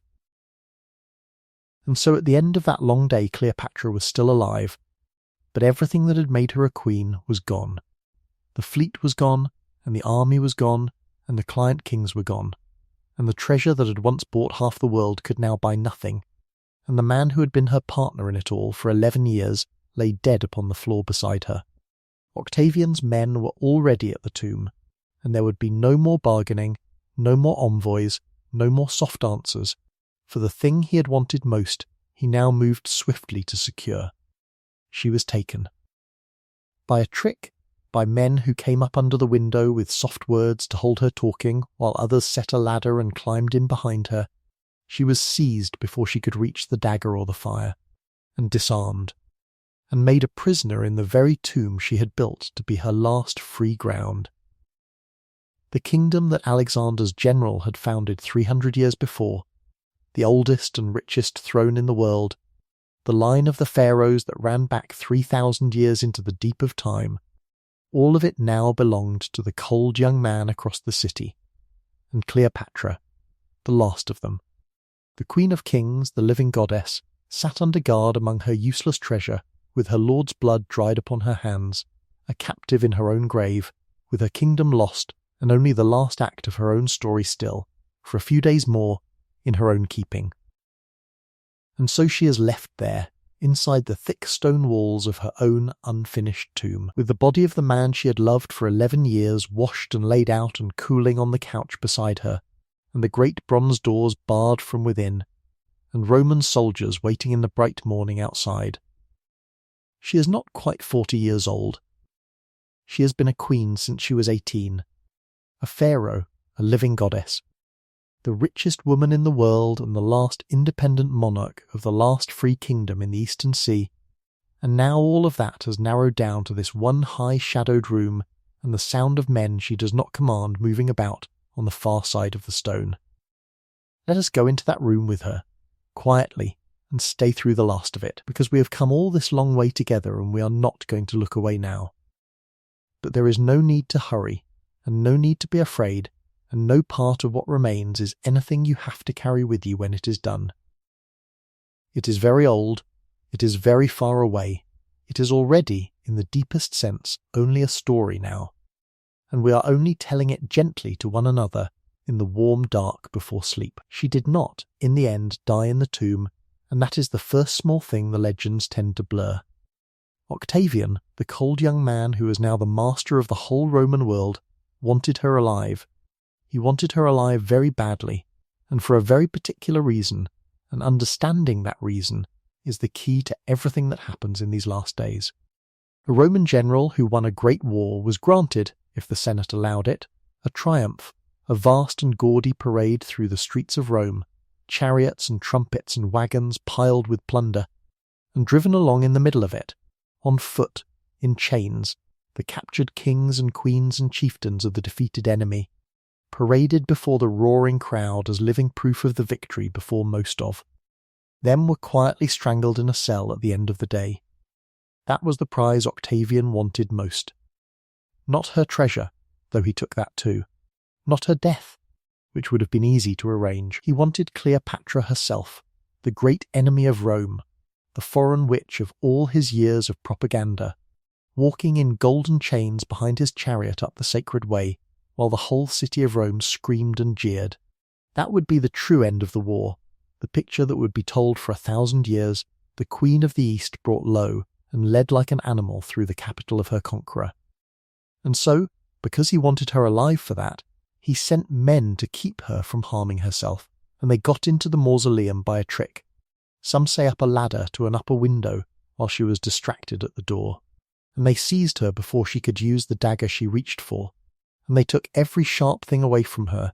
and they carried her, a prisoner now in the fullest sense, back to the palace she had ruled from all her life. Picture that return. She is brought back through her own halls, past her own painted walls and her own polished floors, into her own rooms, and everything is exactly where she left it, and none of it is hers anymore. She is watched at every hour. Guards stand at her doors. She is ill by now, and grief-worn, and she had beaten and torn at her own body in her mourning until she was feverish, and for a while she seemed almost to want to let a fever finish her, refusing food, sinking down. But Octavian, still needing her alive, sent word that if she starved herself he would harm her children, the 3 small children she had borne to Antony, and at that she gave in and let them feed her again and nurse her back towards strength, because whatever else she was. And she was a great many things. She was a mother, and that thread held even when every other thread had been cut. And then, only once, the 2 of them came face to face. This is the meeting the whole story has been leaning toward without knowing it, the great enchantress and the one man in the world she could not enchant. Octavian came to her rooms. He was in his early 30s, pale, unremarkable to look at, careful, patient, cold in a way that had nothing to do with cruelty and everything to do with arithmetic. He was a man who had never in his life done a thing that did not serve his own advance, and he did not intend to start now. And Cleopatra, who had walked as a girl into the presence of Julius Caesar and made him her lover, and had sailed up the Cydnus as Aphrodite and taken Mark Antony out of his own life and into hers, understood at once that the only weapons she had ever truly relied on, her wit, her voice, her presence, the whole living instrument of her charm, were going to fail here, because this man wanted nothing from her that she could give. She tried anyway. She had to try. She was fighting for her life, and for her children's lives, and for the smallest scrap of dignity in her ending. The old sources tell it different ways, and we should hold all of them loosely, because there was no friendly witness in that room taking honest notes, but the shape of it comes through. She spoke to him. She may have flattered Caesar's memory, reminding this young man that he owed his whole name and fortune to the great Caesar who had once loved her and fathered her son. She may have shown him letters. She may have thrown herself down. And he answered her with nothing, or nearly nothing, polite and evasive, and giving away not one true thing, telling her to have courage, telling her she would be treated well, saying whatever would keep her calm and keep her alive, and keep her, above all, from guessing his real intention, which was to save her precisely for the parade. There is one small cruel scene inside that meeting that has the hard ring of truth to it. When Cleopatra handed Octavian a list of her treasures, one of her own stewards, a man named Seleucus, spoke up in front of the conqueror and said that the list was false, that she was holding a great deal back and hiding it. And Cleopatra, the queen in front of her enemy, flew at her own servant, sprang up and seized him by the hair and struck him across the face, crying out in fury that she had kept back only a few women's things, a few jewels, not for herself but to give as gifts, to soften the hearts of Octavian's wife and sister so they might plead for her. And Octavian, watching this, was actually pleased, and soothed her, and thought to himself that a woman who still schemed to save a little jewellery and buy a little mercy was a woman who still wanted to live, a woman he could keep, a woman who would still be there, alive and useful, when the time came to load her onto a ship for Rome. And that is the exact moment many who have told this story believe that Cleopatra won the last game she would ever play, because she had let him see what she wanted him to see. She had shown him a frightened, grasping, ordinary woman clinging to trinkets and hope, and she had let him walk away, certain he had her measure, and certain she was safe. And behind that little performance her real mind was already, quietly, entirely made up. She would not go to Rome. She would never walk in chains up any street while any crowd laughed. She had been born a goddess queen of a line 300 years old and 30 centuries deep, and she would leave the world on her own terms, in her own city, by her own hand, and not 1 hour of her would ever belong to Octavian's triumph. She was allowed, in these last days, to visit Antony's tomb. She went and knelt at it and poured out offerings and spoke to him, and wept, and said, so the account goes, that she could no longer honour him as a free woman but only as a captive, watched even in her grief, and that they would not be parted long. Then she went back to the palace. She bathed. She had a fine meal prepared and brought to her, and she dressed herself. And here we come to the heart of the ending, the part that even after 2,000 years still makes people go still. She put on her royal robes. Not mourning, not the torn feverish rags of her grief. Her full regalia, the finest she had, the purple and the gold, the jewels, the diadem of a queen of Egypt bound across her brow. She arranged herself upon a golden couch, formal and upright and complete, a pharaoh in state, a living goddess composed for the last time as the image of herself. And with her, as they had been with her through all of it, were her 2 women, her 2 most loyal and most beloved attendants, Eros and Charmion, who had chosen, freely, both of them, to die with their queen rather than live in the world that was coming. That detail alone tells you something the propaganda never could, that this hunted, defeated, supposedly monstrous woman inspired in the 2 people who knew her most closely, who had dressed her and combed her hair and stood at her shoulder through every triumph and every disaster. A love so complete that they would not let her go into the dark alone. Now the snake. You know about the snake even if you know nothing else about Cleopatra. It is the single image that has outlived every fact of her life, the asp at the breast, the queen and the serpent. So, Let us take it gently apart, not to spoil anything, but because the truth is quieter and, I think, more interesting than the legend, and because gentleness with the facts is a kind of respect. The story that came down is this, that a basket of figs was brought in past the guards, and hidden among the ripe fruit was an asp, an Egyptian cobra, and that Cleopatra reached her hand or bared her arm or her breast to it, and let it bite her, and that the venom carried her off, and that when the soldiers burst in at last she was already dead upon her golden couch, and Iris was dying at her feet, and Charmion, swaying, was straightening the diadem on her dead queen's head. And when a soldier shouted at her, "Was this well done?" Charmion answered, "It is well," and fitting for a queen descended from so many kings, and fell. It is a beautiful ending, and a very old one, and even the ancient writers who recorded it were not sure of it. Here is the trouble with the snake. No snake was ever found. There was, they said, a trail in the sand outside a window that might have been a serpent leaving, and there were said to be 2 faint marks on her arm, but no cobra was ever produced, though men searched. An Egyptian cobra is a large animal, 3, 4, 5 feet long, not an easy thing to smuggle in a fruit basket, and its bite does not bring the calm, quick, painless sleep the legend wants. It can be slow and cruel, and it does not reliably kill at all. And there is the harder question of the 3 of them. The queen and both her women, all dead or dying within the same short span, because one snake could not have done that, not cleanly, not in time. So a good many of the people who have studied this most carefully, in the ancient world and in our own,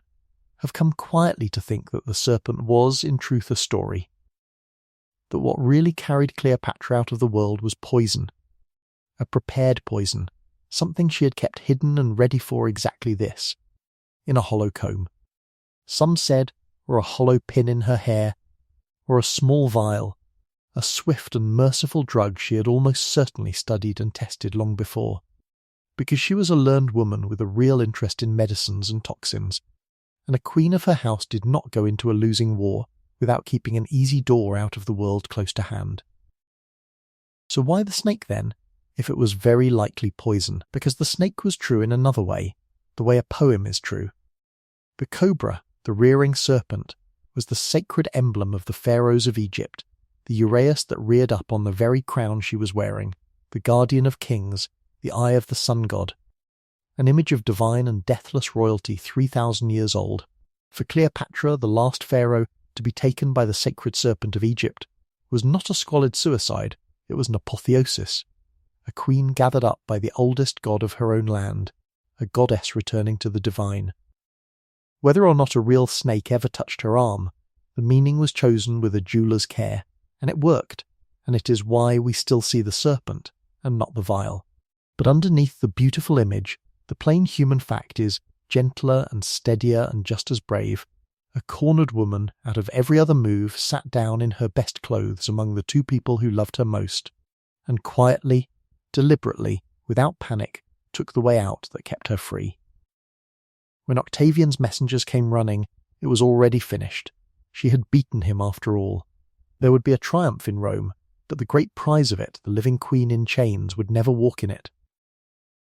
He had to make do with an image of her, carried on a litter, a painted or golden effigy of Cleopatra with the serpent on her arm, held up above the crowd, because the woman herself had slipped out of his hands forever. It is said, and it may even be true, that when he was told how she had died, and how completely she had outwitted his guards, this coldest of men felt something close to admiration, and gave orders that she be buried with full honour beside her Antony, the 2 of them laid together at last in the tomb she had built, joined in the ground as they could not be joined in the world. Now the cold part, the aftermath, and we will go through it plainly and then leave it behind. Octavian had spared her the parade, but he did not spare everything, because he was, above all, a careful man closing accounts. There was one loose thread that frightened him more than any army, and that was a boy, Caesarion, Cleopatra's eldest son, the child she had always sworn was the true son of Julius Caesar, then about 17 years old. Octavian's entire power rested on his own claim to be Caesar's heir, Caesar's son by adoption, the keeper of Caesar's name, and here in the world was an actual living boy with Caesar's blood. Or so his mother had proclaimed to all the East. A rival claim breathing and walking around, Cleopatra had tried to save him. In the last days she had sent Caesarion away south with a tutor and a store of treasure, meaning to get him out by the Red Sea and away to India, out of Rome's reach entirely. But the boy was lured back, tricked by false promises of a throne, and brought to Octavian, and Octavian's advisers gave him the cold counsel that decided it, a grim little play on a line of Homer, that it was not a good thing to have too many Caesars. And so the boy was killed, quietly, and with him died the last of the blood of Julius Caesar, and the last true pharaoh of the line of Ptolemy, for Caesarion had been, for the few days after his mother's death, technically, the sole king of Egypt. Ptolemy the 15th, the last of them all. And then Egypt itself was simply swallowed. Not made a normal province with a governor sent out by the Senate, but taken by Octavian as his own personal possession, his private domain, so rich in grain and gold that no ambitious rival senator was ever again allowed even to set foot in it without the emperor's leave, lest he use its wealth to make himself a king. The richest kingdom in the world became one man's estate, and with that quiet stroke of a pen, something enormous ended, something so large it is hard to feel the size of it.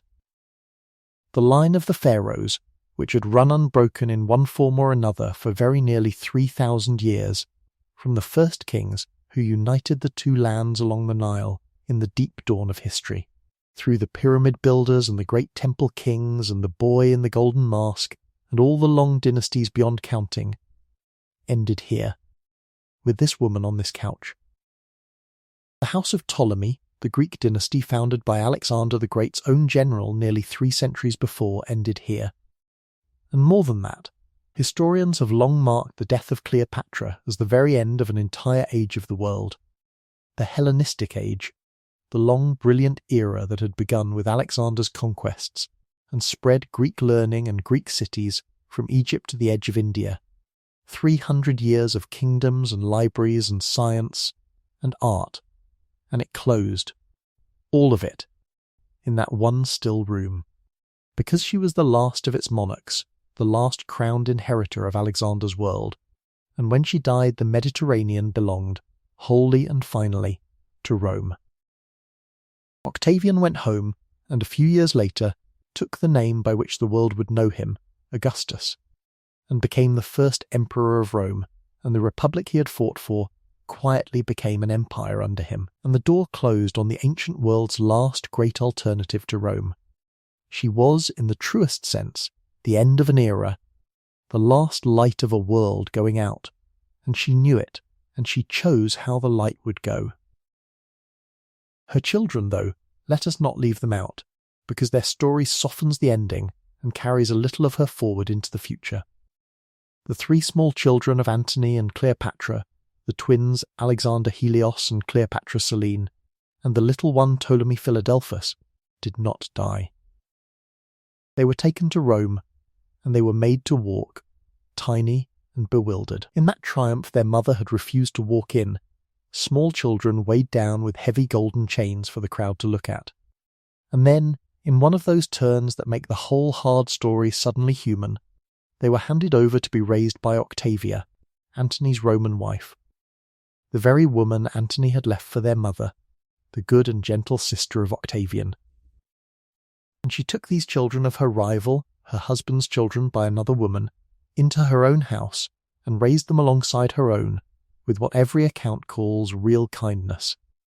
The 2 little boys fade from the records after that, and most likely died young, as so many Roman children did, without ever leaving another mark. But the daughter, Cleopatra Selene, whose name means the moon, lived and grew up clever and dignified in that Roman house. And Augustus, when she was grown, married her to a cultivated young client king named Juba, a learned man raised in Rome as she had been,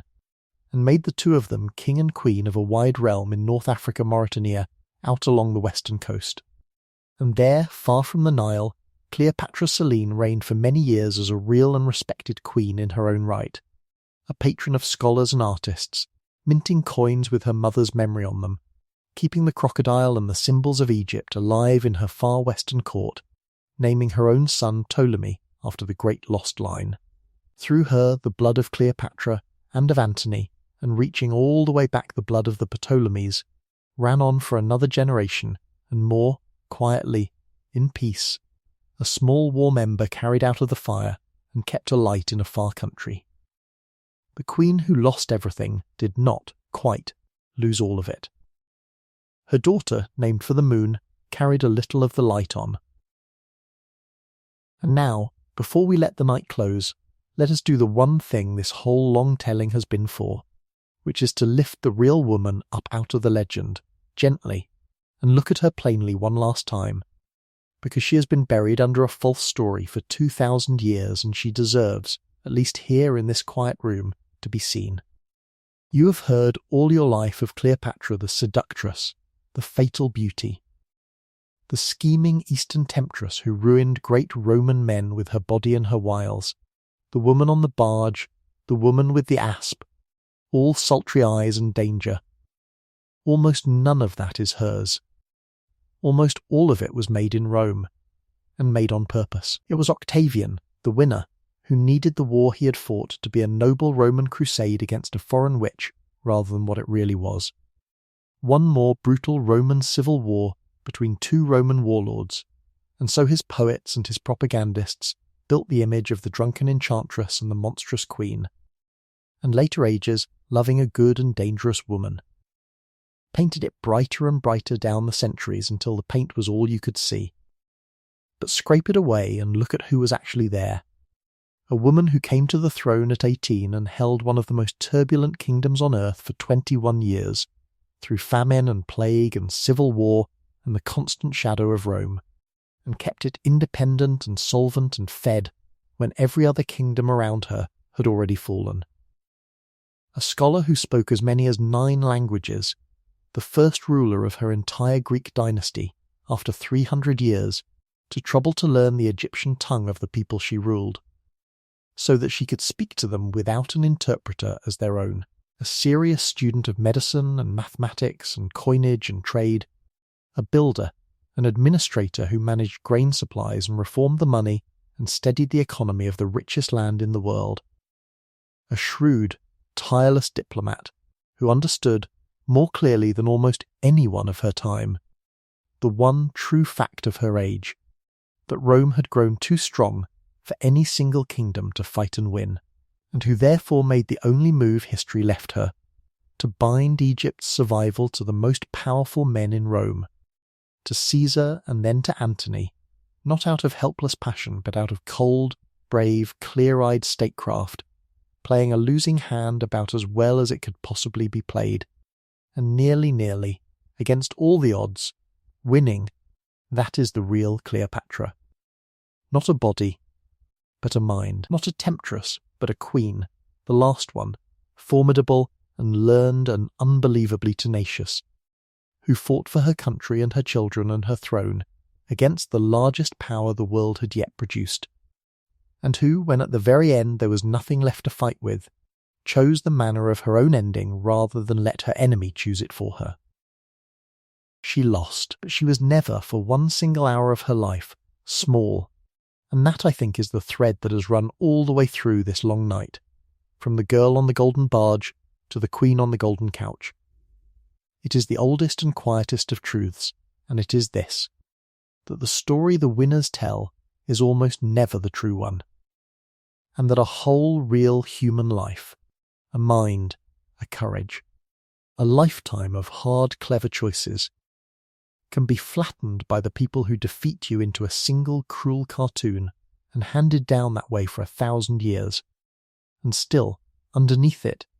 if someone will only take the time to sit in the dark and lift the paint away, the real person is still there, waiting, exactly as large and as brave and as human as they always were. We took the time tonight, we lifted the paint away. And she was there. So let us set it all down now. The whole of it. The way you set down anything too large and too heavy to carry into sleep. And let me lay her long life out one last time, gently. The way you would draw a soft cloth over something precious before you turn out the light. The child in the marble palace at Alexandria, under the great lighthouse and beside the greatest library in the world, learning her 9 languages, watching her weak father humbled by Rome, and understanding young exactly how the world now worked. The 18-year-old queen, married to her own small brother, pushed off her throne and driven into the desert, raising an army to fight her way home. The girl smuggled into her own palace to reach Caesar, and the alliance and the love and the son that came of it, and the long strange season as a queen in Rome. The sole ruler of Egypt after Caesar fell, and the summons to Tarsus, and the barge, and Antony, and the golden winters of the inimitable livers, and the children, and the donations of Alexandria where she was crowned Queen of Kings and her children given the thrones of the East. The propaganda rising in Rome, and the will and the war declared on her name, and Actium, and the long slow unravelling, and Antony dead in her arms in the tomb. And last, the golden couch, and the royal robes, and the 2 loyal women, and the serpent that was probably not a serpent, and the door out of the world that she opened herself, on her own terms, a queen to the final breath. 3,000 years of pharaohs ended in that room. An entire age of the world ended in that room. And a woman that Rome spent 2,000 years lying about lay there at peace in her best clothes, having, at the very last, won the only victory that was still hers to win, the victory of choosing her own ending. You do not have to carry any of it any further than this room. It is all told now, and set down, and the ink is dry, and there is nothing left for you to do tonight but rest. The same slow patient stars that turned over the barge on the Cydnus, and over the lighthouse of Alexandria, and over the great library, and over the golden couch are turning right now, calm and endless and utterly unhurried, over the warm sand where she has long since gone back to dust. And they are turning at this very moment over your own roof as well, over this quiet room, over the lamp that is still keeping its small warm watch beside you, and there is nowhere at all you need to be, and nothing at all you need to carry. So let your shoulders come down the last little way into the pillow, and let your jaw soften, and let your breathing slow and lengthen all on its own, and let this whole long shining, troubled, magnificent life loosen, and lift gently away from you like incense drifting off the water, the barge and the crown and the serpent, and all of it rising and thinning and drifting away into the dark, and sink down easily, without any effort at all, into the deep, warm country of sleep, where it is quiet and safe, and the lamp will burn a little while longer over you before it too goes softly out. Thank you for spending this long night here with me. If you would like more of these quiet lives told slowly in the dark, the lamp is lit again each week, and there is always a chair by it for you. But that is for another night. For now there is only rest. Sleep well, friend. Good night.